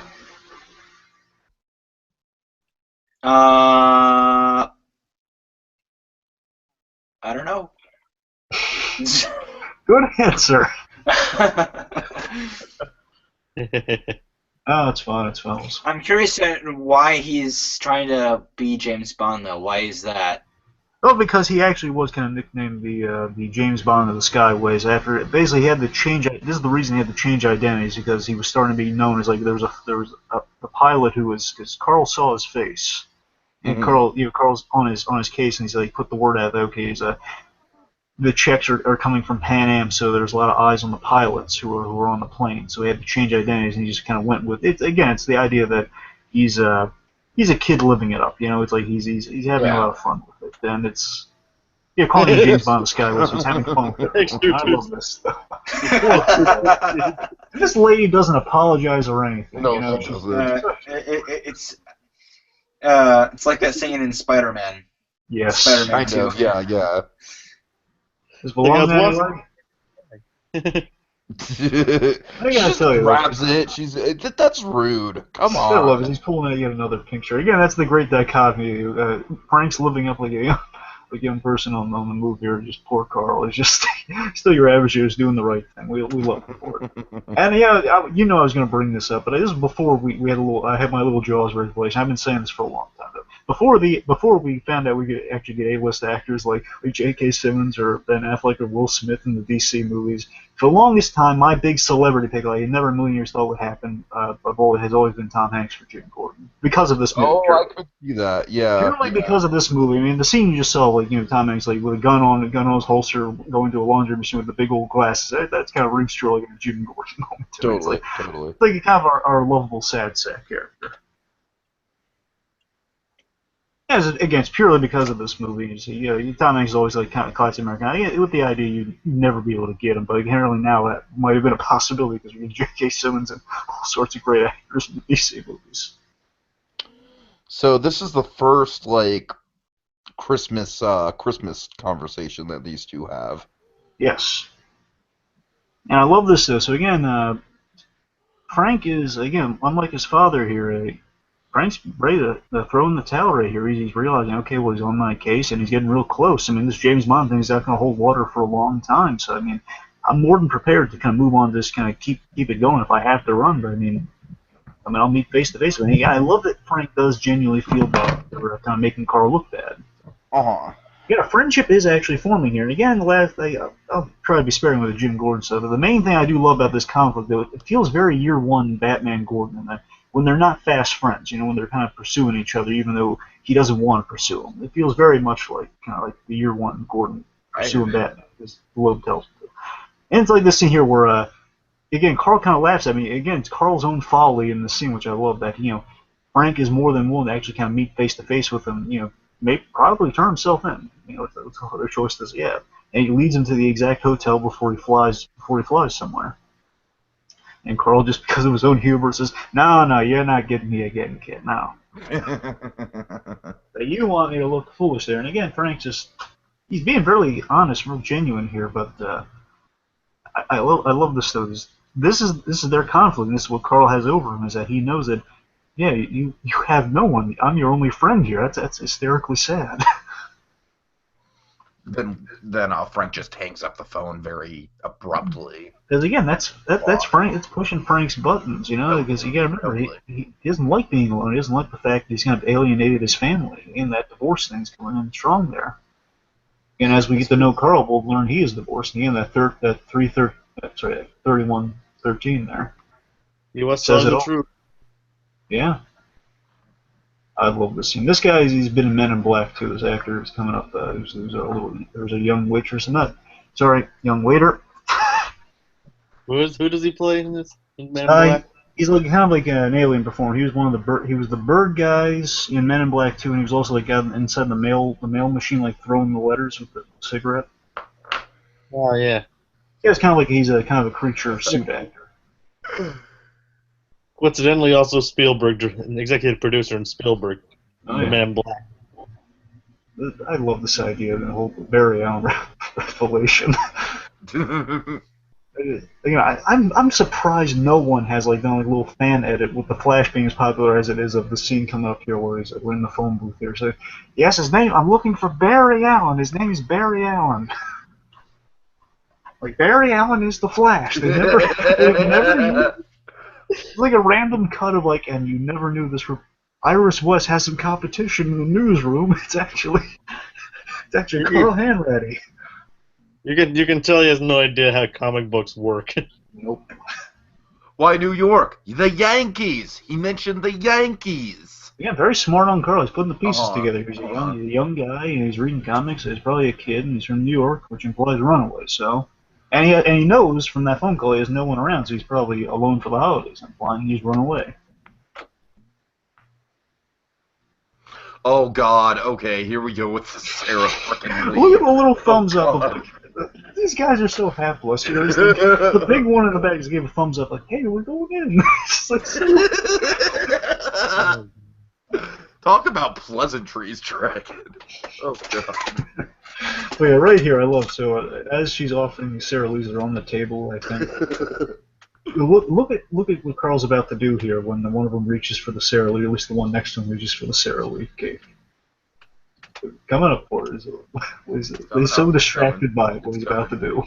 It's coming. I'm waiting. It's right here. There he goes. Going for the other one. Yeah, he's so gluttonous. He's going for the other one. He's constantly. He keeps hesitating. Although right here, when the hand ready and focus here. I love that he doesn't take his eyes off Mrs. Abagnale here, but at the same time, it's like he's trying to stab his hand, but at the same time, he's just handing him the force, and that looks like he's violent in front of the witness. Oh God. Oh God. And I love this music cue that John Williams does here with a little bing at the end here where it zooms in on when he lifts his head up. Yeah, I hear you. Yeah. Have you noticed the mom's smoking again? Oh, yes. Of course. Yeah, and she's a little sinful with that affair she had going on with Jack Barnes. Sorry, the old Jonathan Banks quote, a little sin when a girl walks in. It's an old dumb joke, sorry. Okay, this is a great line. How much do you owe you? I'll pay you back. This is a trailer line if I ever heard one. Right. Yeah, like. Okay, Dragon, you want to talk about color? This is like the scene that showcases it. That's a sea of fine color we just Oh saw. my God, Seriously, yeah. a lot of beautiful color. Now, this fondue actually stunk up the place and was terrible, according to people on set, because it was sitting there all day. It's like you have to eat fondue fresh. Oh no. So they had that poor girl, though. Oh, God, I feel bad for that poor girl. She had to eat some of that. I love the Italian knit that Frank's sporting. Oh, the 60s fashion. That's really cool. There's definitely reeks 60s. Oh, yeah. Like Spielberg grew up he was like in his 20s during this age, so he probably knows all about this. Totally. I feel Norman Bates has the same tailor as Frank Abagnale. Who's your tailor? You know, like from the Muppet show. So it was God. Norman Bates asking, "Who's your tailor, Frank?" Oh God. Oh God. Okay, well, there's the Bates Hotel thing aside. And here we go. The wonderful, the talented, underwritten in Batman v Superman. Wonderful, Amy Adams. She was actually overridden in Batman versus Superman, but that's a whole different debate. All right, fine, miswritten. Happy. You know we're gonna have to do a commentary on that when the Ultimate Cut comes out, right? Oh God. Oh, What if that has commentary on it? Yeah, what if that has commentary? No, on it's it? not gonna have commentary. Come on. Well, I don't know Warner Brothers. I looked it up. It's not gonna have commentary. Okay. I know for sure. But Anyways, let's talk about Amy Adams. Yes. Good Amy Adams. So seriously, let me show you how great Amy Adams is as an actress. And this is one of her early roles, but oh my gosh, she did such a good job because she, in the audition process, she had enough forethought to know, like, what kind of character they're looking for. So she actually made herself look like the character, kind of frizzed out her hair, made herself look like she had braces. You know, she did the whole thing, and that was a big thing. Got her because she looked so much like the character. They showed a bunch of pictures, like the casting. The person doing the casting just looked at the first photo and says, oh my God, I know she's it, but I got to show them some other choices. And just every picture, like Leonardo DiCaprio says, oh, she's the girl, we should use her. Mm-hmm. Spielberg, they're always like, they look at her picture, oh my God, she's perfect, let's get her.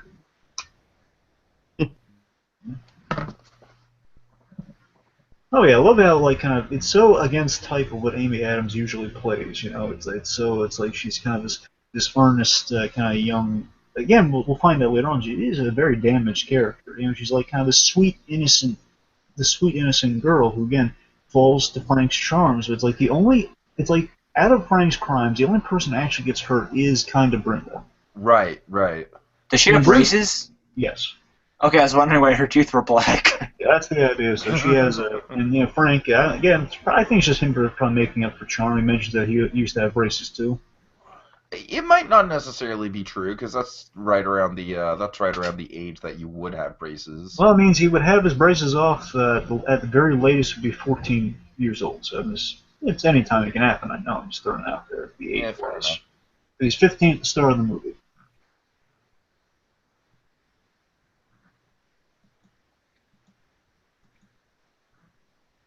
I'm a doctor.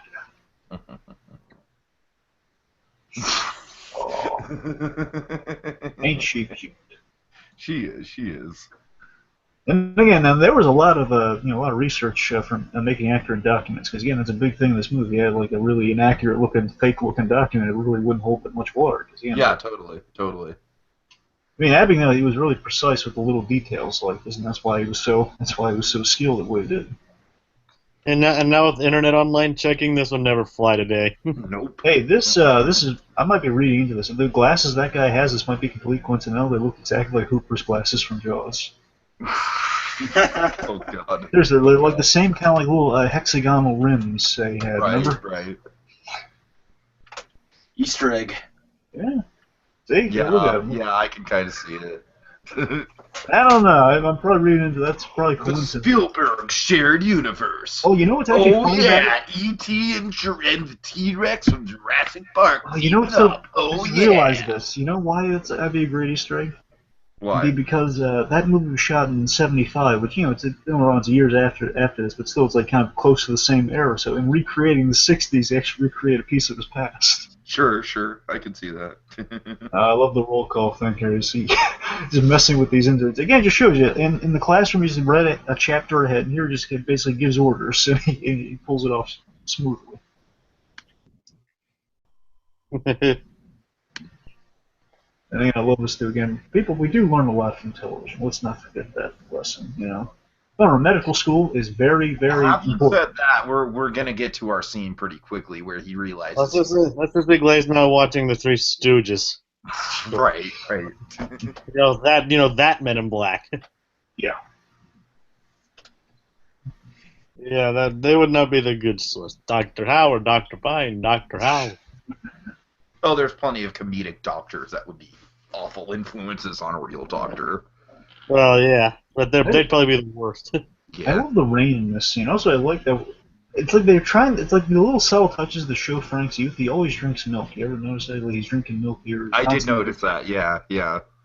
likes his milk, and it's gonna be kind of weird, but kind of the women he sleeps with always there's milk preceding it. It's weird. It's like a decade later, and it's like impossible for me to wrap my mind around Leo as a teenager. Like, he pulls it off in this movie really well. It's like he was.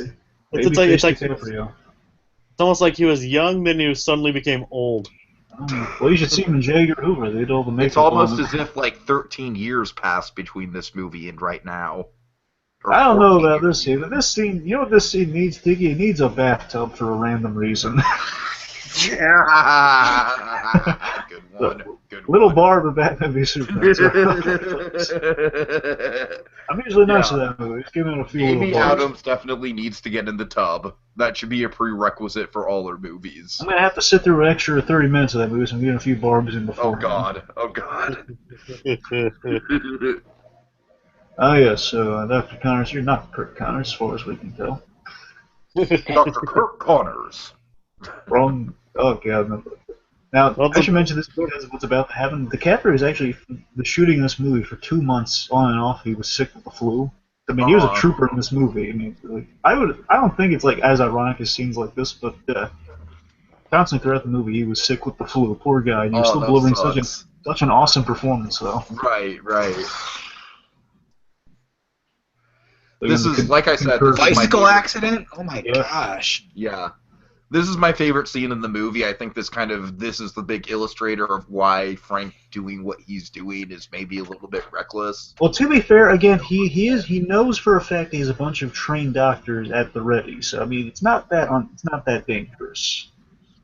Yeah, but having said that, I do think the moment where he goes in and vomits, he's kind of looking at himself in the mirror a little bit. You know what I mean? I think it is kind of like a little bit of a turnaround for his character. You know, like, I don't know in real life if he definitely shouldn't have oversold himself. Yeah, I think you're That's right, what though. I'm He saying. probably is realizing that in this scene, so I wouldn't be surprised if we don't see it. He's probably looking into a few medical books on the side. After this scene, we don't see. But then again, he gets out of this occupation pretty fast when he meets the girl's family. He does. Oh, look, there's a young Walken shot. I think they actually photoshopped young Walken.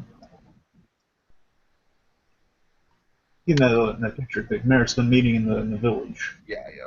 Again, that village, that's really well seen. That is a scene he knows absolutely what Frank's doing this. I agree. And again, I love this, though, again, just having I love this, though, our combating father figure. It's like the scene we're never going to see in Nemo of, like, Marlin versus Gil. We're never going to see that scene. This is the closest we're ever going to get. I mean, I know it's an out there comparison, folks, but that's the father Finding Nemo 3, it's possible. I have a pitch for that. I'm not going to tell you here. I'm going to save it for something else, but I do have a pitch for Finding Nemo 3. It's unnecessary, but I'm just saying I do it. They're just going to call Finding Nemo 3 Finding Tank. Don't get ahead of me. Don't get ahead of me. Finding Marlin more like Finding Marlin more than anything else. Okay, anyway, but back to this. Yeah. I mean, again, I only make that comparison because it's a very identical kind of surrogate father relationship you got going on here. Where they're both kind of, one's abdicating what the kid's doing, the other one's like saying, no, it's irresponsible, let him do this. You know, I love this, though, that he gets one over, just showing kind of the superiority here, that he does get one over on Senior here. And again, but Senior's heart is absolutely in the right place, and that's kind of Carl's folly that he learns through the course of the movie. As he grows more fondness for Frank, initially he's just still viewing him as kind of like, I can manipulate people as long as I get the guy in the end, but realizing, you're not a father, are you? Which we know absolutely Carl is a father. It looks like Walken is about to, like, murder him. Oh, God, you're right. Like giving him that intense stare. You know, again, it's such a poignant line, though. You know, he came with the whole Vietnam story. Again, he's covering for his son, which implies that he definitely knows. But it's this whole, the whole I'd never give up my son. Saying, look, you can assume even if I did know, which I know you probably figured out by now. I'd never give him up. Major props for Abagnale Senior there. Good father, again, loving father, absolutely. Poor judgment, but great father. Look how cute she looks. She's pulling like a little ET here with little covers. Easter egg. Nah, probably not, though. It's just covers.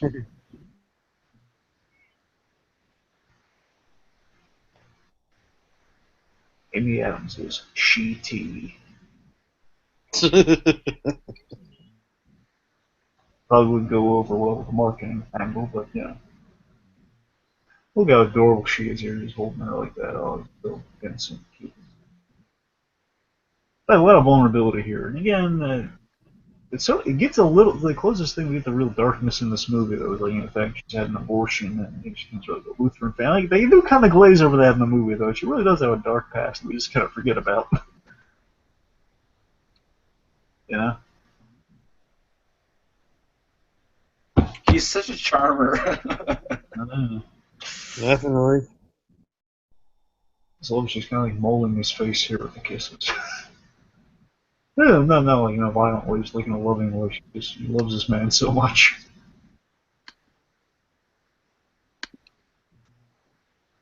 And again, Tiki, I think he's kind of might hold some water here that, he realizing he does need to kind of change careers, or at least he needs to get out of the hospital for a while, because it's like to have a repeat of what happened last time.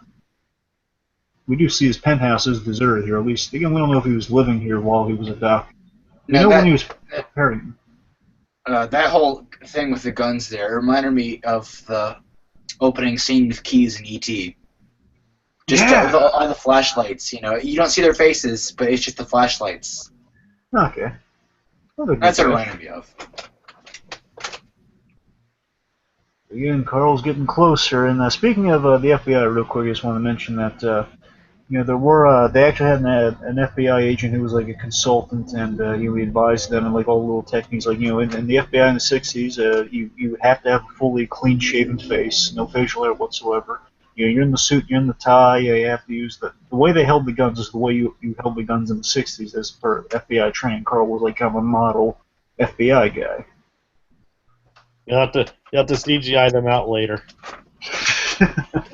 Make it just a bunch of flashlights. And then again, you kind of have to question. I mean, guns are probably for their protection. They don't know what they're going to find in there, but they know he's a forger. They know he doesn't carry a gun. I don't know. It's caution. It's open for you. Not to stop him from getting away, so if they stop it, we'll shoot. But then again, I don't know what the practice was back in the '60s. I think it was always like they have a gun in hand, then you automatically shoot, or you think it's like just pull the gun out. The death face. I get this. I can't feel bad for her though. And there's a great Martin Sheen, by the way. Oh yeah.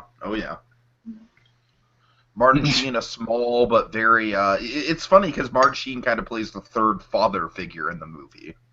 Yes, and remember he was. I think he was doing West. Yeah, he was on a show called West Wing. She's gonna be so heartbroken when she finds out he's a total fake. Oh, yeah. Yeah, Sandy. Yeah. You pretty much called it. Again, they do. It's like the only other little minor crack in the beautiful film we have here is that again we do kind of glaze over the fact there were some problems at home here. We're kind of leave it. Now, this guy played Uncle Ben in The Amazing Spider-Man. Yes, he did. Too. And he was in Apocalypse Now. And Frost versus Nixon. Yeah. And remember, Spielberg's kind of eclectic '70s directors pals. He was friends with Francis Ford Coppola, who directed Apocalypse Now. Of course. Maybe a little bit of connection. That's probably why he was eyeing him, perhaps. And I love, again, Frank being so clever. Like, the dog question. Well, dogs probably won't live that long. He's always kind of killed. They assume the dog's going to die at some point. So I'll get dogs dead, unfortunately. But again, it's just like he is just so quick and clever, and it's just he's like the ultimate, he's like the anti-lie detector. Oh, yeah.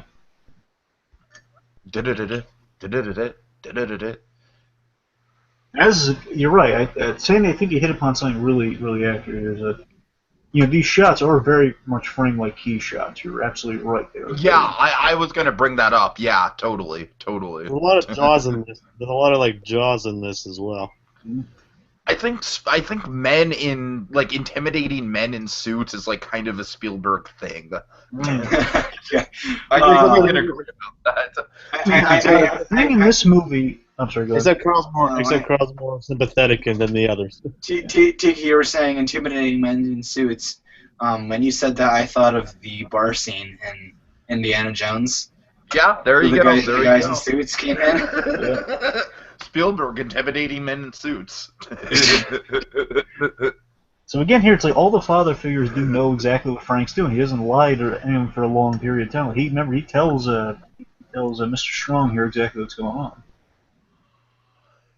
But do you think that Strong kind of takes it as like, oh, he's being genuine, like I'm not this, I'm not this, I'm not this, just at the end? Well, he doesn't tell him day. the whole. He doesn't tell him the whole story. All he does tell him is that he's not a doctor or a lawyer. Right, but what I'm asking is, do you think the way that Strong takes it is kind of like, oh, this kid is telling me that above all these other things, he's in love with my daughter?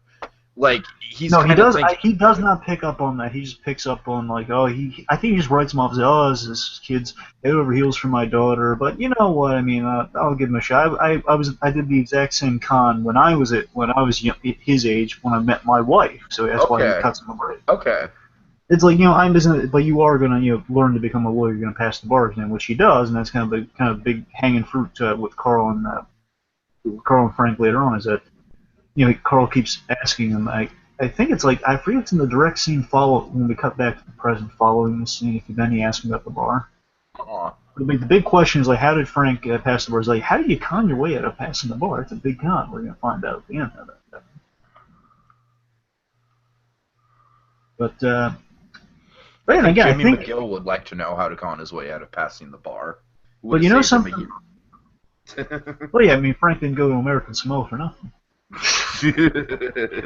No, but I do love that. I think the ultimate thing with the bar is that I think he was influenced by Strong here to be a better person in some ways. That he had a positive influence on as kind of that father figure who gave him a chance. Like, well, I'm not gonna, because you're alive. I mean, I'm still gonna give you a chance here. You got to do the right thing. So I think Frank's making more moral choices with the cons following this. He's trying to do the right thing despite the fact it's a con. Yeah, I hear you. So right here, he's asking about the bar. Frank, you notice Carl, this is a fun runner too, is that Carl Hanratty he's so petty over pastries. He's so childish when it comes to pastries. Yes, I am going to eat that eclair. So petty. He really is. He doesn't want to split it either. Nope. Nobody's taking his Sarah Lee, goddammit. He's so movie. Frank, if you wanted an eclair, you should have gotten one yourself.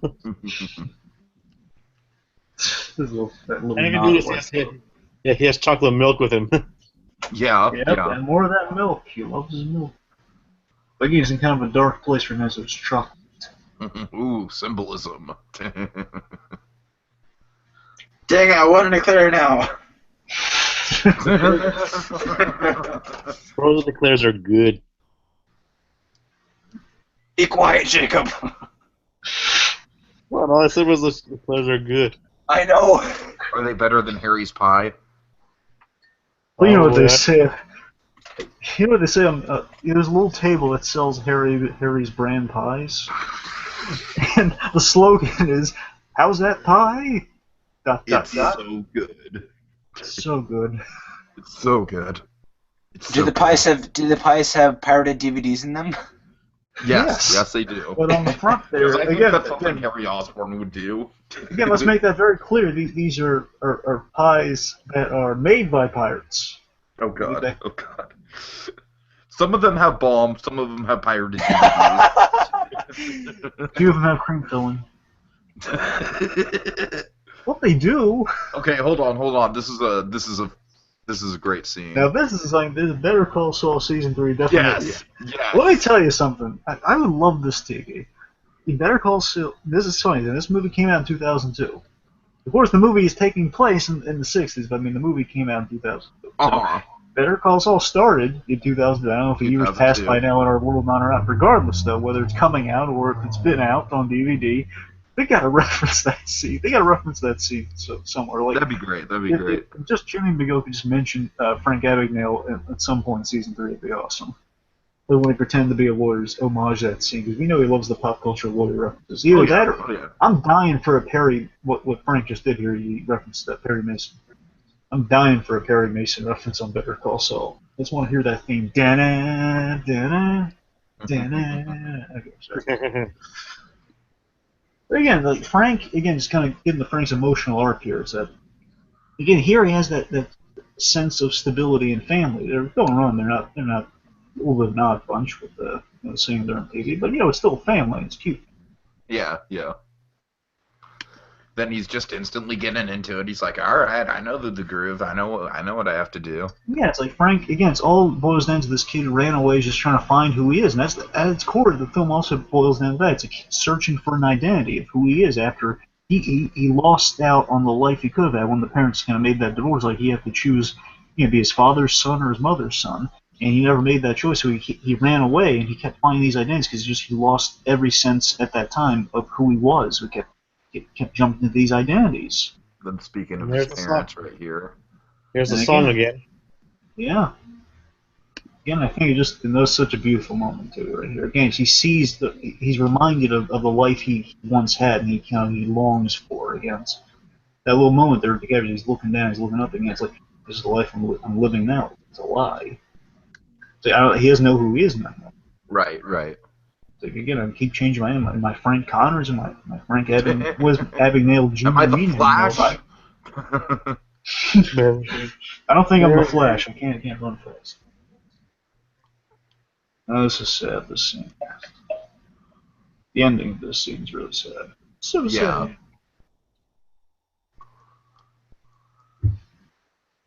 But how the times have changed. Now, Frank Sr. is working for the government. I'm getting the sense he's working for the government because he's in debt.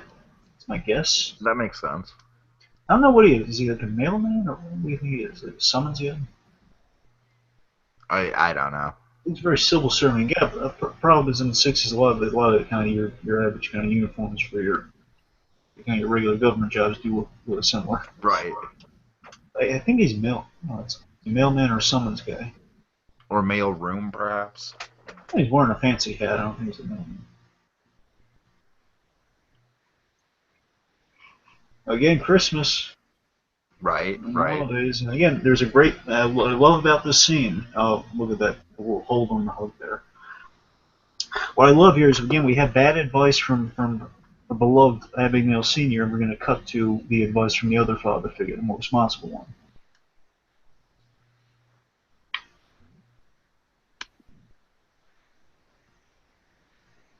Again, it all boils down to this bittersweet kind of fatherly support he's getting. It's his father's most loving.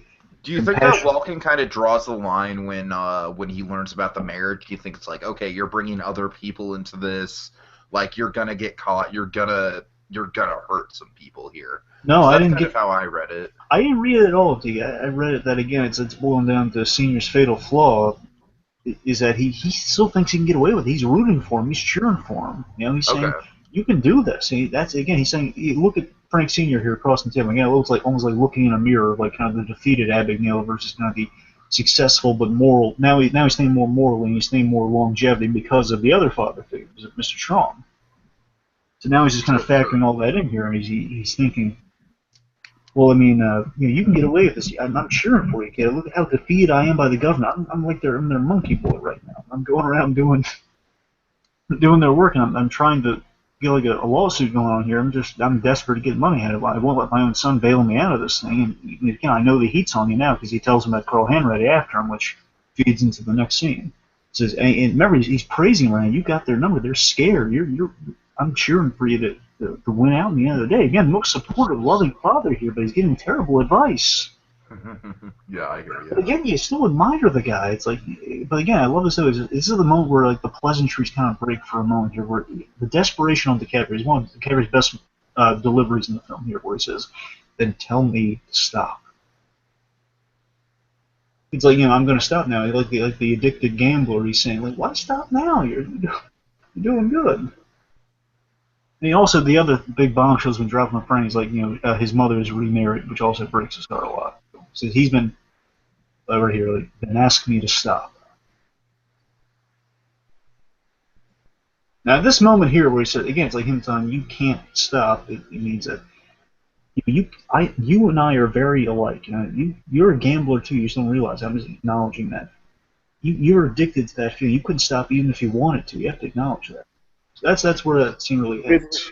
He's basically saying, "I know more about you than you do." Yes, exactly. I mean, you right now you're succeeding. I'm rooting for you to succeed. Believe me, I am. But again, you can't stop this. I'm encouraging you to not stop this, but you shouldn't want to stop. Chinese food and Christmas. Yep. Earl Hanratty's Christmas celebration there. Look, a little tree though. Look, like a little tiny tree in the FBI.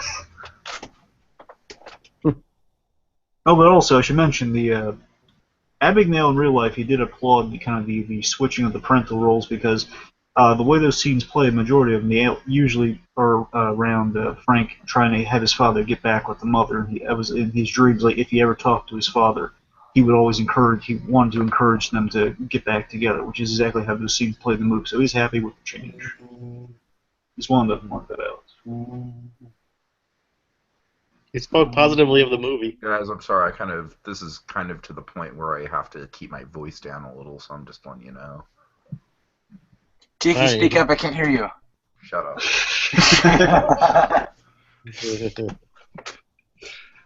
Yeah, but right here, what's going on here between Carl and Frank. But again, this is like the responsible father coming in here. Frank, again, the reason he's a little better than his father is that he realizes he's in over his head. He wants to stop. Again, he's still deluded like his father on some level, where he's saying, "Can I just leave and get away with it and just I stop and we're even?" No, it doesn't work like that. And again, Carl now this is where Carl absolutely realizes, my God, he really is a kid. I mean, he doesn't realize how in over his head he is. I can't just throw the book at this kid. I want to help him, and I don't want to chase him, even though he's a saving face from the FBI guys. I love my job. Out here, but again, it's such I'm just so fascinated by the dynamic between our father figures here. I really do. I think it's such a great dichotomy. Like he gets he doesn't hear the responsive stop, or he goes to the other person who can deliver that for him. Like tell him to stop, Carl Hanratty, and be around his annual Christmas call. And of course, the danger with that is like it's like in some ways he needs stability in his life, so he needs Carl. Right. Hence the Christmas call. And what's so poetic about this is that call, depending on how long it goes and how desperate he's like stay on the line like that, remember that call zeroes them in on his location, so he needs that, but it's destroying him. Exactly. I'm just in love with Jeff Nathanson's writing on this film. That's why, again, another reason I love the term. I think the guy should be such an excellent writer when it's just the right circumstances you put these characters in. Such a great premise to work with, and if you can just kind of really all these little kind of thematic touches really make it jive really well. Why can't more weddings have like jackets? I don't know. Now we do have some Spielbergian lighting coming up and a lot of spots coming up. Like when Frank's in real trouble later on, you're gonna see like this great intense light showing up. So let's see. I'm just trying to look at the color things. Again, he's in shadow, so it's kind of like the color's slowly draining out when he's in danger. Right. And again, we're kind of in black and white. But Yeah, it's a lot of black and white. Yeah. But yet, coming up here, we're going to see the money. I mean, money's like kind of the only main source of color in the room. So the idea is like he's holding success in his hands. So that's the only color you got going on. Oh, and here is where we start to feel super bad for Amy Adams. And this is the sad part, Sandy. Yep. Well, it gets a lot sadder in just a moment, but this is sad, though. Yeah, this is where it starts. There's a shot coming up here where it's... Yeah. There's one excellent... And Spielberg crafted such a... I mean, it's probably Spielberg and Janusz. Janusz is the cinematographer. I mean, they just crafted the perfect shot to sum up the ending of this scene. So it's right on point of what she's feeling with the whole thing is here. But there's where he tells him... is where Frank is... Again, it's like he's so genuine. Again, his father-in-law did have a real positive... Potentially his almost father-in-law had such a positive influence on him here that he's coming clean with her, and he's Yeah, totally.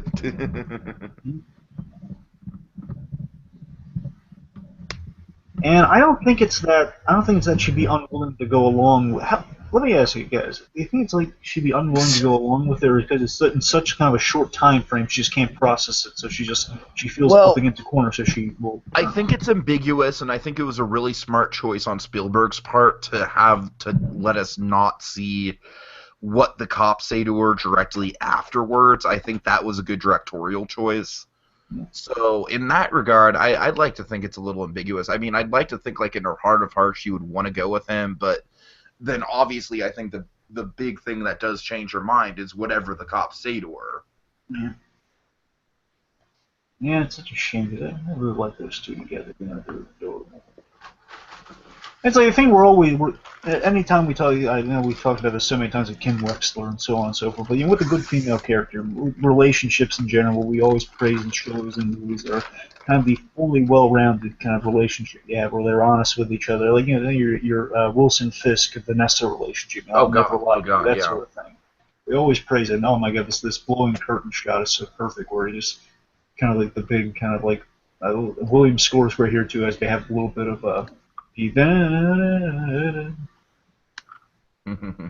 coming up here. It's the whole Frank again. Frank saying his own name is so big because again he's just been hiding behind so many aliases. It's like he's finally so happy to tell someone that Frank Abagnale Jr.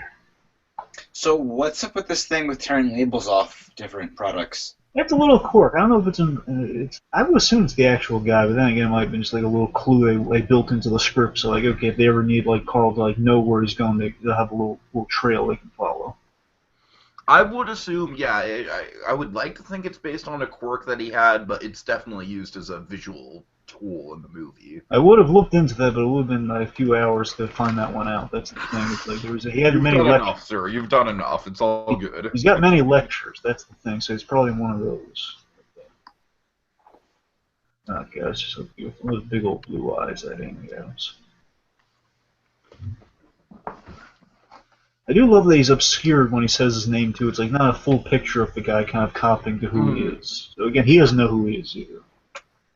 That's looks very much like a digital buck right there. I just love Carl looking at it's like such a great out of context shot. I'm looking, man, that knife flew very oddly specific to the camera. But here's the shot though. This is a great composed shot here, like kind of Carl giving her this look. His shadow is on the wall there, and he's in the shot, and she's like holding that mic, thinking about her options there. Oh boy. And like I said, whatever her decision is, I think it has to do with the conversation that Carl has with her immediately after this cut. Oh, yeah. Again, it's definitely showing you Carl is in the right, folks. He's not the villain. He's pursuing our guy here.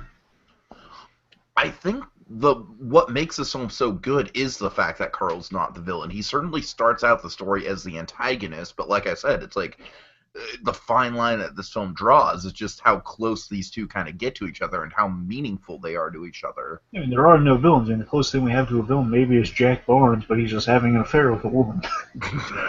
That's the closest thing we have to a villain. He's not even a villain. He's a guy in the wrong, yeah, but he doesn't know that. But oh yeah, this scene here. This is where the Williams score is just absolutely. Again, they do the closing in theme really great as he kind of discovers, and this is showing the cleverness of Frank Abagnale. This did happen, She, I'm not sure if it happened this thematically though, but he did the offer to run away with her, and he felt really. They don't show it too much here. It's like it's excellently played. A little small bit here where again I love how he's processing the whole place. He's seeing like all the clues of the FBI there. Again, the FBI have gotten a lot better, folks, so they're a lot less conspicuous. Any guy in a hat. It's any guy in a hat. Is that another Spielberg trope, intimidating men in hats? I don't know if it's always hats, but it's... Well, yeah, you remember in Indiana Jones, all the bad guys wore hats. That's true. That's true. Belloc, Todd, the Nazi. Indiana Jones wore a hat. That's the thing. You don't want to nail it down to specifically. These things like nice suits. Like Indiana Jones wore hats, so you can't really pin that. Yeah. But anyway, again, I love the moment just passed when he plays head on the steering wheel, just kind of processing just how hurt he was that she, Brenda, you feel so sad. that again, you feel sad for the girl too. It's all just genuinely sad. But he felt really betrayed at the time as a young man. Nowadays he reflects on like he was in the wrong, she was doing the right thing. I mean, again, it's like the only he didn't really. He was a womanizer at the time too. Not like a bad woman. I'm saying he had a lot of girlfriends who he's kind of wrote her off as that after that betrayal. So he was close to marrying her though. I love how as the movie gets deeper and deeper into its runtime, the closing in theme gets more prominent. Nice. Yeah, they're getting closer and closer. I love how I can see how Hanks would want this part. It's a really cool part. Yeah. Again, one of his first times, again, not being the main guy. Okay, this is my personal favorite con he pulls in the whole movie. I think this is genius. Yeah. Okay. Just the whole, like, disguising himself in plain sight in the airport. It's so simple. It's so simply executed. It's like all you need, he needs to just shell out the money for the, to rent the hall out. He needs to have the name on the flyer. He's already, so, I don't know. I really like it. Well, this is my favorite. I'll tell you my favorite part of that con is Tiki. My favorite part of it is that it just is the most visually kind of bombastic, like again, guy riding high on the highest of highs. Sinatra's playing. It's colorful. It's nice. Nothing bad happening. But what I love most about it is that it's the pinstripe thing in its most kind of flashy style. Again, it's like people are literally looking at the pinstripes and not at the secret weapon behind them. Totally. Again, they're not looking at Mickey Mantle, they're looking at all the pinstripes because they're distracted by the legend, the myth, and kind of in this case, the beautiful girls. The sea, the con man. I love Sinatra. Sorry.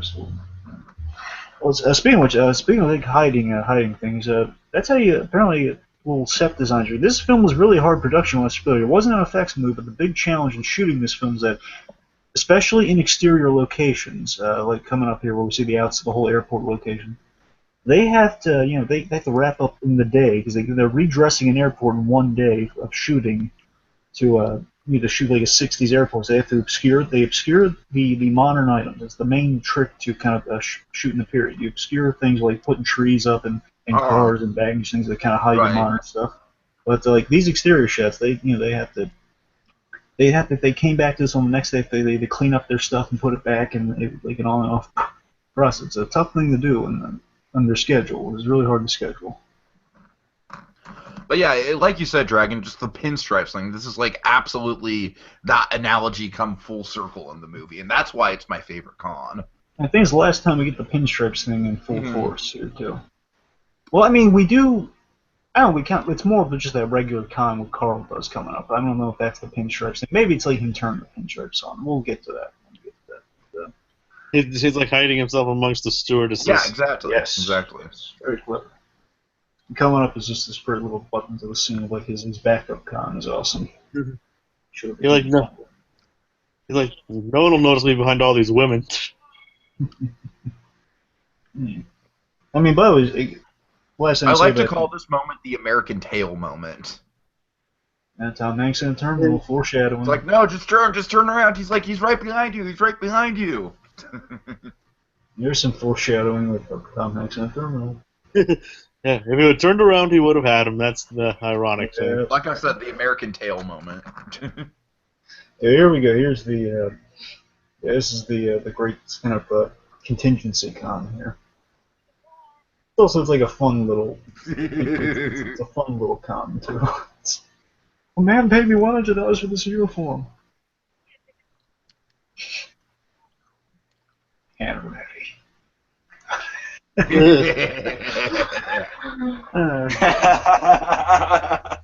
think this might be like one of the only effect shots in the thing, that plane taking off. But really, it's not a big effects movie. It really isn't. No, it's not. Last thing I'll mention, remember, the reason DiCaprio was sick is because they had a really tight shooting schedule. So, I mean, that's why, because he never had a chance to break because he was really tired. That's why he pushed himself for this movie.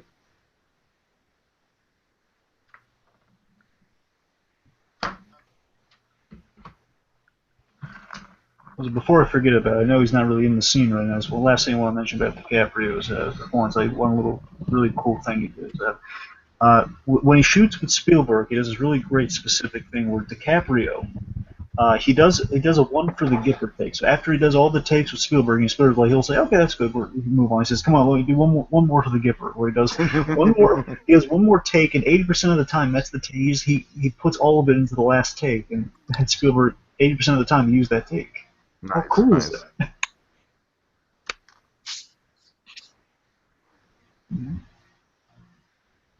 Poor Carl. Someone get Carl a pastry.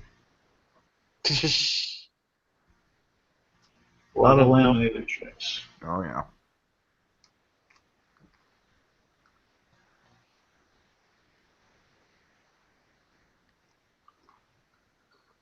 It's kind of funny how this is actually what led him to having been able to work for the FBI. Oh, yeah. They actually, due to his expertise in forging them, they actually brought him in as a way to both find ways to prevent that and to detect them as well. Yep. One of the rare times that crime actually pays. Exactly. Which, in a weird way, is kind of the moral of the story. Yeah. I mean, really, what... his crimes at least paid off in the end for him. Yeah. And basically, what our print press guys here are getting at, our main forgery guys here, they're directing Carl to the fact that, okay, this is done probably done in Europe, and they kind of narrow it down from there. But I love the idea that Frank, he goes from making checks, flattening them out with a Bible, to actually printing real checks with a giant printing press. And he's gone completely bananas like his father would in this situation in the end. That's the thing, he goes completely kind of full on gambler in the end here, is where he goes completely. Because again, I think what Amy Adams' character represented there was a. Christmas Eve. Oh yes. Wonder if he waited. I wonder how close they were to Christmas Eve. I wonder if Carl waited. I'm just gonna make this poetic. I'm gonna find him at Christmas Eve. It's just yeah, this has to be Christmas Eve. It probably takes a year to find him again because he's been on. It says 7 months later, so it's probably just close to Christmas. It's you know what? I'll give the kid a week and then I'll go. Christmas Eve, that's our tradition. Wouldn't feel right if it was any other way. Shows you he's coming around here. And again, I think he's fully desperate gambler, but still on a winning streak coming up here. Again, now, but remember, color-wise, the only color in this scene really is the checks coming up. Again, success in his hands. But it's really a dark environment, and again, all the colors starting to be drained out here. Oh yeah. Back to being that desperate kid, and again, I love that DiCaprio plays Merry Christmas. You know what's so strange? He always sounds like Rob Reiner, from All in the Family in this scene when he says, "Merry Christmas, Carl." Because I don't know what it is. Huh? He's definitely off his rocker. Yeah. And again, I love that. Audition for The Aviator. Yeah. But let me say this. I love that he plays like a kid in this scene. It shows you, again, it's making Carl's attachment to Abigail even stronger. He's playing it silly. This kid doesn't get it at all. He's fully off his rocker. Mm-hmm. You know, he's talking about eating beans he's like a hyperactive little 9-year-old or something. I love that this is shot, and I love that this is completely a reverse roles from their first meeting scene in the hotel. Absolutely, absolutely. This is fantastic. I love that this is shot. It was like him having the high ground, and Carl's kind of a moral lord. He's on the ground level.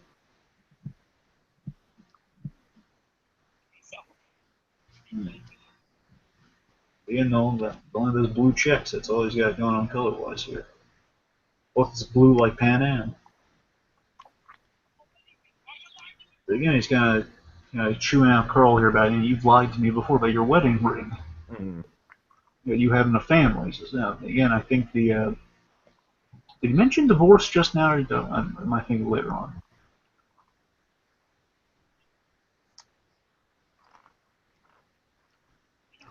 I like how we as an audience are kind of in Frank's shoes, where we don't really know if how much leverage Carl actually has. For all we know, Carl could be alone. Again, it's the perfect full circle thing we got going on here, where he's pulling his con over Frank now, seemingly. Sure. Again, where it's like it's all based on like if it's.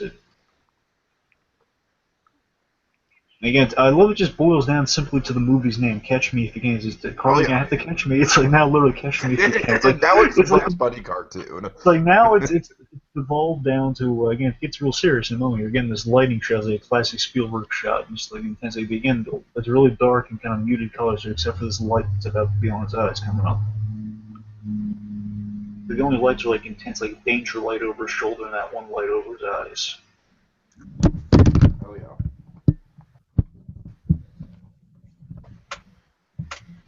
There's a really awesome cameo coming up, by the way. The officer that is about to take Frank in is actually the real Frank Abagnale. Is it? Okay. So how poetic is that? Now he was really hands off on the making of the movie. Again, he talked to DiCaprio at his own house. I mean, he didn't want to mess with the film. He knew he was in good hands, but he came because he had a little cameo here. He came to set this day, and when he was on set, he was having lunch with everyone. He was telling them their stories, and Spielberg walked by on the set, even though everyone took their lunch break at the same time, listening to they were so encapsulated by the guy's stories during lunch.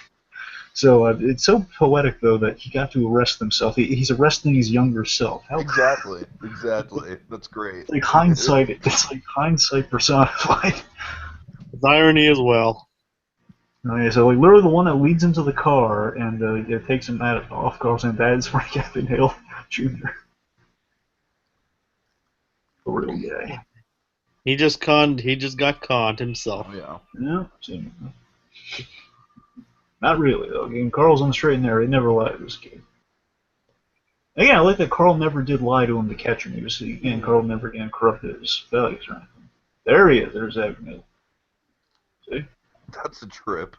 Actually, that kind of does look like an older DiCaprio. Yeah. These French cops mean business. They really hate being taken advantage of. Look like they're about it's like from Winter Soldier. They're about to shoot him. It looks like they're about to leave him out and put him in a grave. Oh, yeah, I love this. I love this. By the time he's actually being carried off, Carl is essentially like his father figure. He's really fully come into his own with that role. Yeah, it's like his surrogate son has been arrested. Absolutely. He's telling him, look, I'm gonna bring the bailman. I'm gonna get you. Imagine your young child under some circumstance has been arrested, and you gotta tell him, okay, listen, I'm gonna be there for you. It's such a heartbreaking scene. Now here's the thing though. I love this. Now, initially this bothered me. On rewatches, I always got a little better with this because I think I found a way around this. Carl makes a bad decision, and it's very obvious that you do not make this decision while the guy's on a plane or in the seat next to you on the plane. Very bad decision to make. But it shows you that Carl is becoming so close to Frank at this point, he makes kind of a non-protocol move here. He makes a move based on emotion over procedure, which again is Carl showing how much Frank's influenced Carl here. So he tells him the sad fact that I don't know if his father actually passed away like this, but his father died. And in real life, his father died while Frank was in prison. That's where he never saw his father again. But again, it's really strengthened it when you see that he had these interactions with his father. And the last interaction he had with his father was a bittersweet one at the bar. So again, Carl really shouldn't have told him this while he's on the. It's so heartbreakingly graphic when he tells him he slipped on the subway steps and he broke his neck out. You know what really makes me sad about that, Tiki? The fact that it's imagining poor Christopher Walken breaking his neck. Really, You're absolutely right. It's so sad. It's like if you read that in the obituary, we'd be heartbroken. That'd be terrible. Oh my god. It's so hard to divorce that. That'd be such a devastating way for someone like Walken to go out. That's what I'm saying. And I love this though. Again, visually, you caught this in the rewatch show I was watching recently. It's like never dawned on me until this was that if Frank, he's put into a confined space. Again, it's something he's been avoiding for the whole film. Yeah. And again, in real life, he did escape. I don't know if it was in the same way, but he escaped and he got away for a period. But he didn't pull off an escape like this, something like this, but it wasn't on a plane. This feels pretty damn like Hollywood, I must say. But still, though, I love the idea that Frank is in a position where, again, he's confronted by somebody that just breaks his heart. Again, when we see that kind of that Embraceable You dance come back with his father, again, we don't hear the music. We see his father looking at him like that Walken charm. That's what made it really click. That, oh my God, what if Walken actually died like that? But I love it. Frank is he's emotionally his lowest place here, and he's in a box space, and he's just processing. He's no escape, but not for Frank Abagnale Jr. He escapes somehow in this confined, impossible to escape room. His name is so cool. He found a way to escape in these four walls, and he's literally at his lowest point here. Where he's right. His life's gone right down the crapper. I love seeing Carlos crawl following him. That's Carl's very Jesse Pinkman like. Thankfully, Carl or Frank were not coated in blue. Yeah, thankfully. Somehow Frank is able to do that. He unscrewed. Did he go down the toilet or what? No, he didn't go down. He crawled around the toilet. Like there's space around the piping. He crawled to get to the wings, or at least get to the cargo. Or whatever. Christmas again. Those are the most beautiful Christmas moments. Well, anything that makes any Christmas beautiful in a movie is Nat King Cole's Christmas song. One can basically say at his young point, old habits die hard. Yep. Yeah. But, oh boy, this is sad here that, Jack Barnes, the only technical villain in this movie. Damn Jack Barnes. But, again, always not. But, so this is so sad, though. Again, this is what, it's all going full circle, too. Again, Frank is realizing the life he could have had. Had he chosen his mother, he might have had this life. Oh, God. Yeah, you're right. That resonates with me. Totally. And again, just when they ask her, who's your mom? Oh, God. So heartbreaking. This girl's so cute, though. And I love it. Frank's he's still treating her very nicely. The glasses, he's not. And again, I love that he spares his mother. The last action to his mother, he spares his mother pain of seeing him at this state. He instantly goes for the car here. And again, I love the light. I love the police lights around Christmas time. And the way this is shot. Oh God, this is so sad. And set to the most emotional Christmas music ever, by the way. John Williams' Christmas music since Home Alone.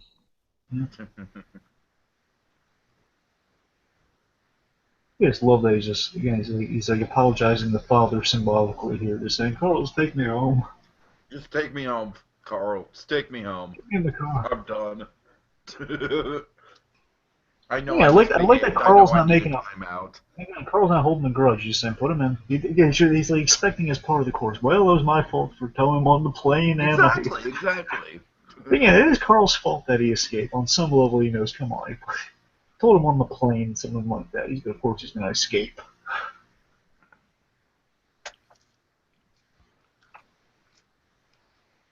And this is sad, too. Again, Frank, after seeing his family, then a chance he could have had with him is that So he basically just left his wife standing at the airport.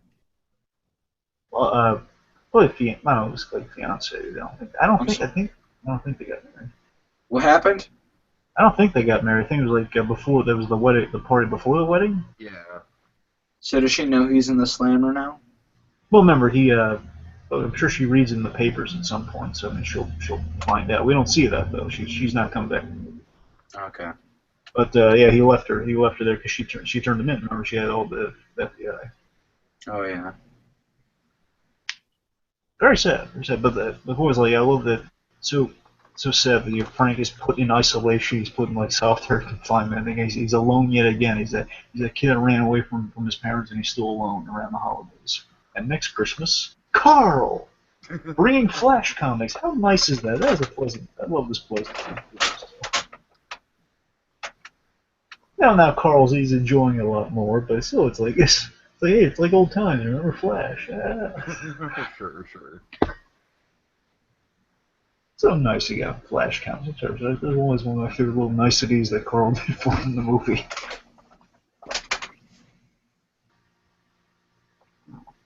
Like that fictional scene that we're never going to see of Jim Gordon giving Batman his copy of It's a Wonderful Life. VHS. It's like the scene when you're on that again. Oh God. well, I'm getting sentimental in their Flash comics. All right.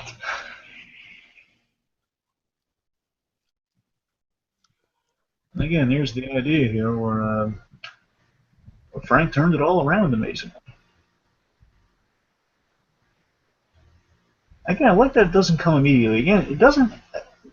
I assume this is how it played out in real life. He did serve some of his 12 years in prison, so it's good that he didn't get off scot-free, because that would have been a mistake.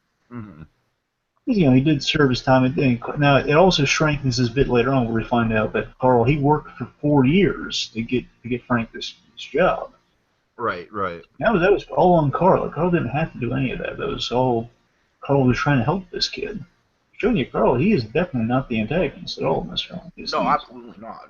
He's a pursuer. I would say Carl is even by the end he becomes almost the main protagonist. You gotta remember, you have no catch me if you can, or if there's no one chasing him, so you need catch. Frank's the me, he's the catch. I love this pushing. Yeah, I think we have kind of like a foggy space, kind of a Spielberg trope. Yeah, I can see that. And I love this little look on Carl's face, like, aren't you impressed? Tom Hanks, I love that on Hollywood Babylon. They always mention Tom Hanks. Just like, it's not just them; it's like everyone. They always mention Tom Hanks. Just kind of, he represents America so well. It's like the American actor. Well, that's why he was Walt Disney. God damn it! That's what I'm saying. He's just so much like kind of like the classic actor. You know, it's like he's Mr. Likeable. Like, can you ever think of a bad thing with Tom Hanks? Like, even like is the bad, not just acting, a bad thing he's ever done. I'm sure I could think of something if I looked into his filmography, but no, I don't mean like a movie. I don't mean just like a bad actor the guy's ever done. He always seems like the most wholesome guy ever. Oh, you're talking Tom Hanks playing an antagonist. No. I mean Tom Hanks just as a guy. You never hear anything negative press about the guy. Oh, no, never. We kind of think, but I don't think he's ever played a villain either. But I mean, nothing to say he hasn't. Just, I would love to see him play like a major villain, kind of like Robin Williams 1 Hour Photo style. I think that'd be really fascinating to see. You want to see who play a villain? Tom Hanks. Oh yeah. I don't think you've ever seen a bad Tom Hanks performance either. I mean, it's like one of those actors. Like it's like him and John Goodman, like they're actors who've never done a really bad job at all.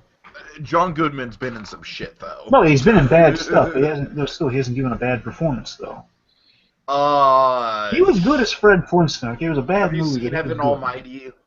Hey, he was still good in that. Nah. I'm saying he turned in the best performance he could under bad circumstances. Let's not talk about John Goodman. Let's talk about Tom Hanks. Or by proxy, catch me if you can. This is sad here. Again, he's being. I love the shot coming up to the door. It sums it up visually just right. Check fraud. He is a fraud. You're a fraud. You're a big fat phony. Okay. You're a big fat phony. You know who lives in this house? A phony. Let's think of Stewie Griffin with the golfer saying, "She's a fraud." Oh God. Look at that guy said. Or like Phil in Hercules. Yes, that's better. That's better use of that one. I can definitely. The way he's dressed right now looks identical. How you can imagine the adult, actual Frank Abagnale dressed. And he's admiring the uniforms. So I think the shots already passed, but I think it's coming up. It's where Frank is like in his office and you have like in that lighting callback to when he was in the factory. I'll be right back, guys. All right.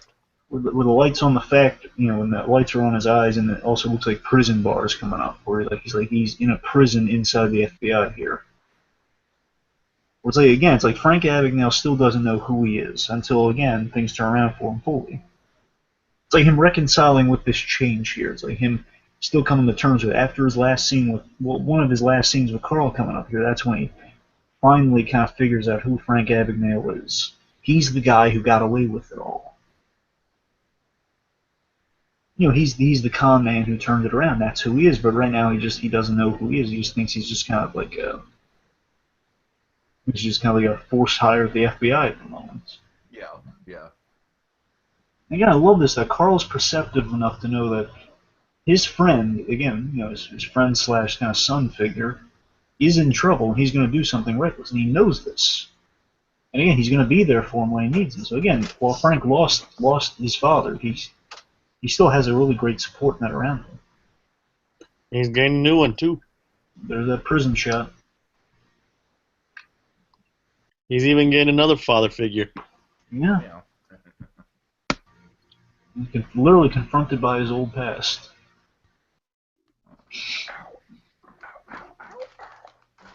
Looking at himself. That was a great shot. Again, more terminals. Foreshadow. Right. Tom Hanks in a terminal. Yeah, and that's a really cool looking terminal, by the way. I love that. Love the way this is designed. It looks so 60s and awesome. Well, actually, wait a minute. It might be. I was trying to think. Yeah, it might be 70s. I think the image under Frank said 1970s. It probably is because he spent 12 years in prison, right? Well, no, he hasn't spent 12. He spent 4 years in prison. So. Oh, okay. I'm sorry. I thought it was 12. 5 years on the run and 4 years in prison. That's 9 years. Okay, it's 7 Yeah, years. it's to the 70s. Not that it really matters that much, but. Yeah, this is a great. Again, the blocking in this is great. Just like one walking in front. Again, to really catch me if you can. Again, it's like back to that. Fundamentally, look at the poster. Look at any of the images. Well, not the poster we're using for this video, but I mean, the poster for the.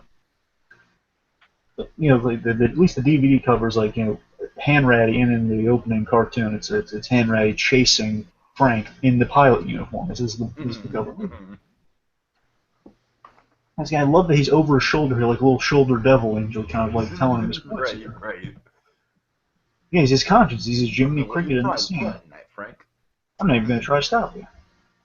I know you're going to be back on Monday. And again, Carl does take a chance here. And again, we know what happened last time. Carl kind of took a chance here. And we know it didn't turn out well, but he has faith in this kid. He's developed a friendship. He went out of his way for him. 4 years to get him this job, to get him out of prison. And again, he has faith that Frank Abagnale is going to be strong enough to kind of get past the temptation, or at least kind of make the right choice this time.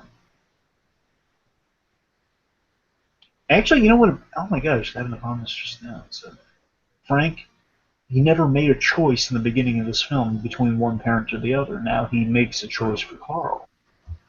Ah, I see what you did there. Right Never thought of that. Right on. That's deep, man. Not only does he choose to do the right thing, he chooses his new father figure, he chooses his friend. Oh, yes. Carl Hanratty.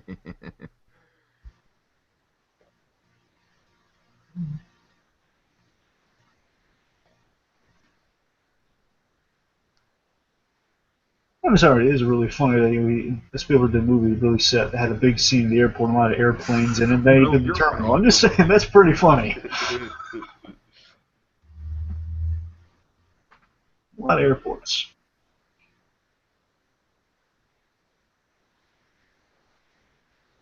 Apparently, according to the FBI advisor on the film here, they got this FBI bullpen scarily accurate. It looked exactly like it did in the 60s. I love this though when it looks up here. It's Frank.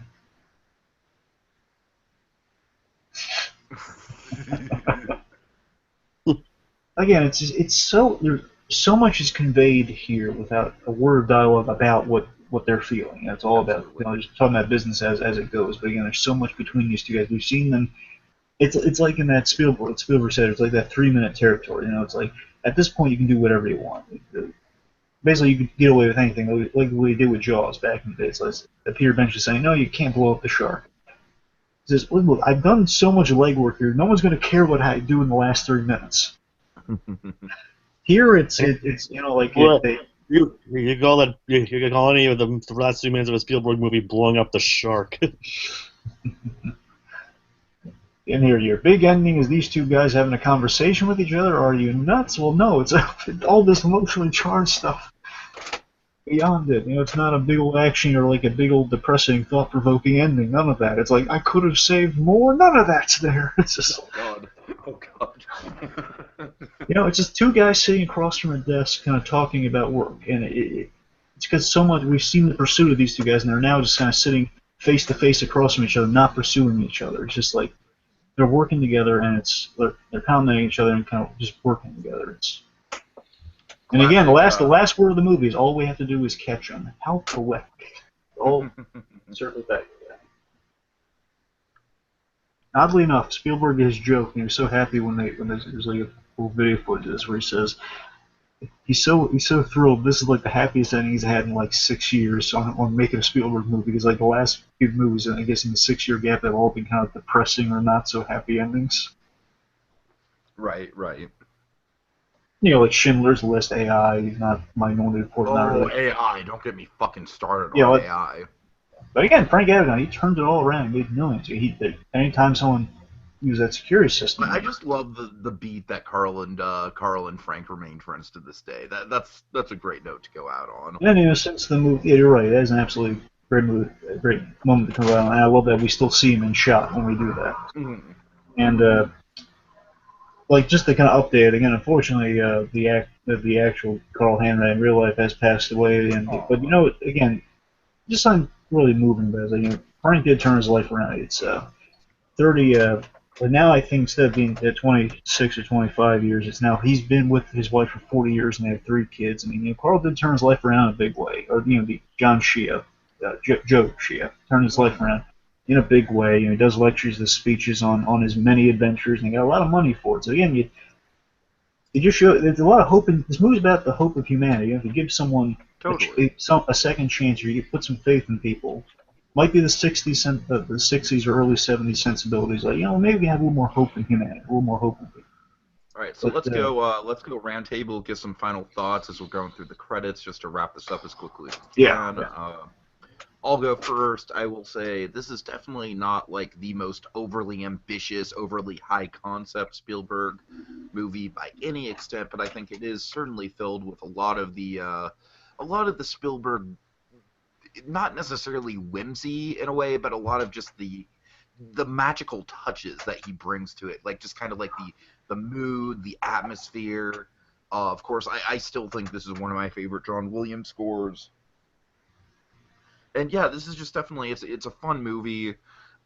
I do think it might be a little overlong. I don't necessarily think it has the best pace to it. I think it starts and stops, and that's kind of like the nature of the story in a way. So, having said that, it's not classic Spielberg in the same way that E.T. or Jaws is classic Spielberg.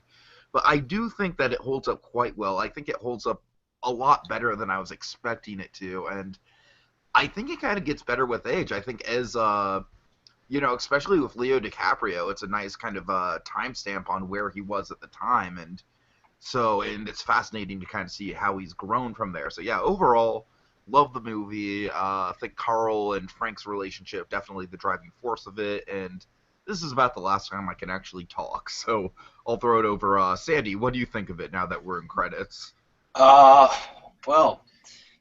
Leo and Hanks did great jobs. I think the directing was pretty good. Of course, if I didn't know that Spielberg directed it right off the bat, then I wouldn't guess that he did. I wouldn't quite say that I knew, if off the bat, someone told me, John Williams did the score, then watch it. I can hear John Williams in it and stuff, but if no one told me, then I probably wouldn't guess. It's not John Williams, it's Jazzy Johnny Williams. Oh yeah, how could I forget? I'm so ridiculous. I'm kind of speechless at this point. That it's not really, like you said, it's not classic Steven Spielberg. It's more he's going off the rails of what he usually does. And I think that's good. I think that's good for any director to do that, not stick. Kind of keep in context, like this was around the time he was making really heavy movies, Saving Private Ryan, obviously a very stirring movie, a lot of violence, a lot of heavy stuff in that movie. AI is like more kind of classic Spielberg sci-fi, but at the same time, that movie kind of has like this weird kind of cruel tone to it throughout the whole thing. Where Oh yeah, yeah, yeah. it feels Well, like that's the depressing Kubrick throughout the whole influence. thing. That was the Exactly, influence. exactly. So, But yeah, I think it's good for any director to do that. so Just, like just tracking Spielberg's career, it's just I think this is kind of like it's a breath of fresh air, and then Minority Report as well. It's like all these movies were kind of just bleak and not optimistic at all, and then meanwhile, I definitely think this is one of the more optimistic Spielberg movies, and I think that's what we can truly credit it on. But I'm sorry. Go ahead. That's okay. But as I said before, I think it's good for any director to do that. Have films, that like E.T. or Jaws, that are just. I'm not saying Jaws is whimsical, but a film like E.T., where it's just full of color and life. I'm not saying that a film like this isn't. Just it's not what he would usually do.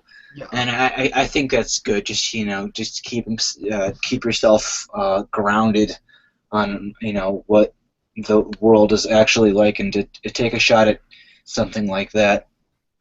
Okay. That's it. Jacob, final thoughts? Definitely, kind of hard to top what you guys are talking about. It's all good. It's all good. But We need to get out of here soon anyway, so you can keep it brief. well, I definitely say it's definitely not Spielberg's best, but it's also far from being his worst. Oh yeah. I mean, like, definitely heightened by the performances of the two main stars. That's for sure. But I'd agree with some of them. The pacing is a bit off. I mean, other than that, it's a well-made movie. And I think that's just kind of the nature of the story. Well, yeah, that doesn't really help it as a movie, though. Yeah, no, I agree. Yeah, but it's very well made. Obviously, there are a few Spielberg movies that aren't well made, if any, that aren't well made. But this is definitely an interesting case in his portfolio, and it's definitely one that definitely warrants a watch. A watch. Okay. Yeah, I'd have to agree with Jacob. I don't. This is definitely not my favorite Spielberg film. I think I'd have to give it maybe a 6 out of 10. Ooh. Wow. Oh yeah, I'm a bad boy. You're a very bad boy. It definitely warrants a watch, and without our stupid commentary. Yeah, Sandy, I would definitely recommend, if you're a Spielberg fan, definitely go back and rewatch it. I will. Not anytime soon, but I will. Yeah. Okay. Definitely better without our Dragon, quick final thoughts? Again, overall, outside of Jaws and the Indiana Jones films, and this to me is my personal favorite. I think it's really well made. I think it's an excellent kind of biopic done by Spielberg, and I think it really just kind of it brings Spielberg down to his own. It's basically into a less challenged production like Jaws, is like seeing kind of what he's capable of kind of doing with like a real good character piece. And I think it's kind of showing the many colors, again, all the colors, the many colors of Spielberg that he can just kind of really deliver upon a film that works on many levels. It's got really good writing. Again, it's telling a really interesting story. It's been blessed with some really good kind of source material in that regard. It's got great actors, got great performances. Again, I think it's I love how optimistic it is. And again, it's like your unconventional kind of real life. Biopic on a criminal. It's like it's not an unhappy ending. It's optimistic. It's again, it was Spielberg looking for kind of a lighter film. It's just, I think it brought out the creativity of Frank Abagnale. It inspired a lot of Spielberg's creativity. It feels like a very unique Spielberg film. That again, it might not feel like your conventional Spielberg stuff, but again, it feels like kind of the creative spirit of Spielberg is still kind of the seed of is at the core of this movie. And I think that reads. And I really like it. And again, I watched this movie a lot. I love Tom Hanks in this movie. I love all the performances. Just that I could watch this movie many times. Just really, really good. Again, the James Bond, the call girl scenes, like the only one I really jettisoned. But again, I like the Carl stuff. So overall, I still a lot of fondness for the film. So I could watch it this day, and it's one of my favorite underrated Spielberg films, definitely. Tiki, okay. I'm sorry to keep going on like this because I know you got to get out of here. But I know you guys weren't exactly happy with my personal rating. I gave it 6 out of 10. No, I just think you actually need to watch it like without commentary, though. That's one of the biggest reasons definitely is because this films like this. That's not why I got into Spielberg's type of directing. So it's not what I was expecting. Sure. Yeah, so you can understand that, I'm sure. Yeah. I'm saying I was expecting at very lowest, like a 7.5. Yeah, I'll give it an 8. There you go. Okay, that's a respectable rating. All right. Speaking of underrated Spielberg, before we circle back around to Jurassic Park for the finale, Dragon, why don't you tell us about why you chose The Terminal as one of our selections for Spielberg Month? But folks, I chose The Terminal because, again, as much as I do have a lot of fondness for this film, I do feel like, as much as I do feel at times this film gets swept under the rug, let's face it, this film essentially, in many ways, it was the film that made DiCaprio's career aside from the Titanic. Which Titanic, let's face it, this is actually the good movie that really put DiCaprio on the map.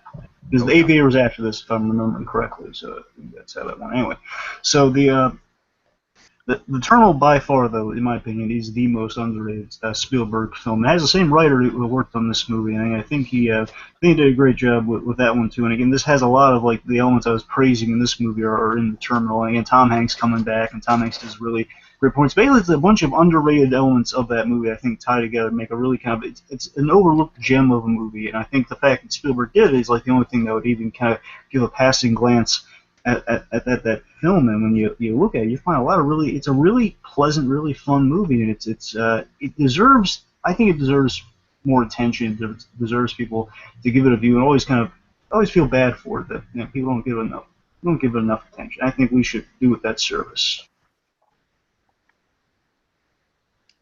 Yep.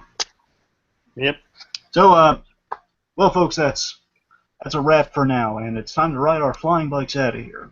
At least until we give you more Spielberg commentaries to sink your teeth into. Catch you next time.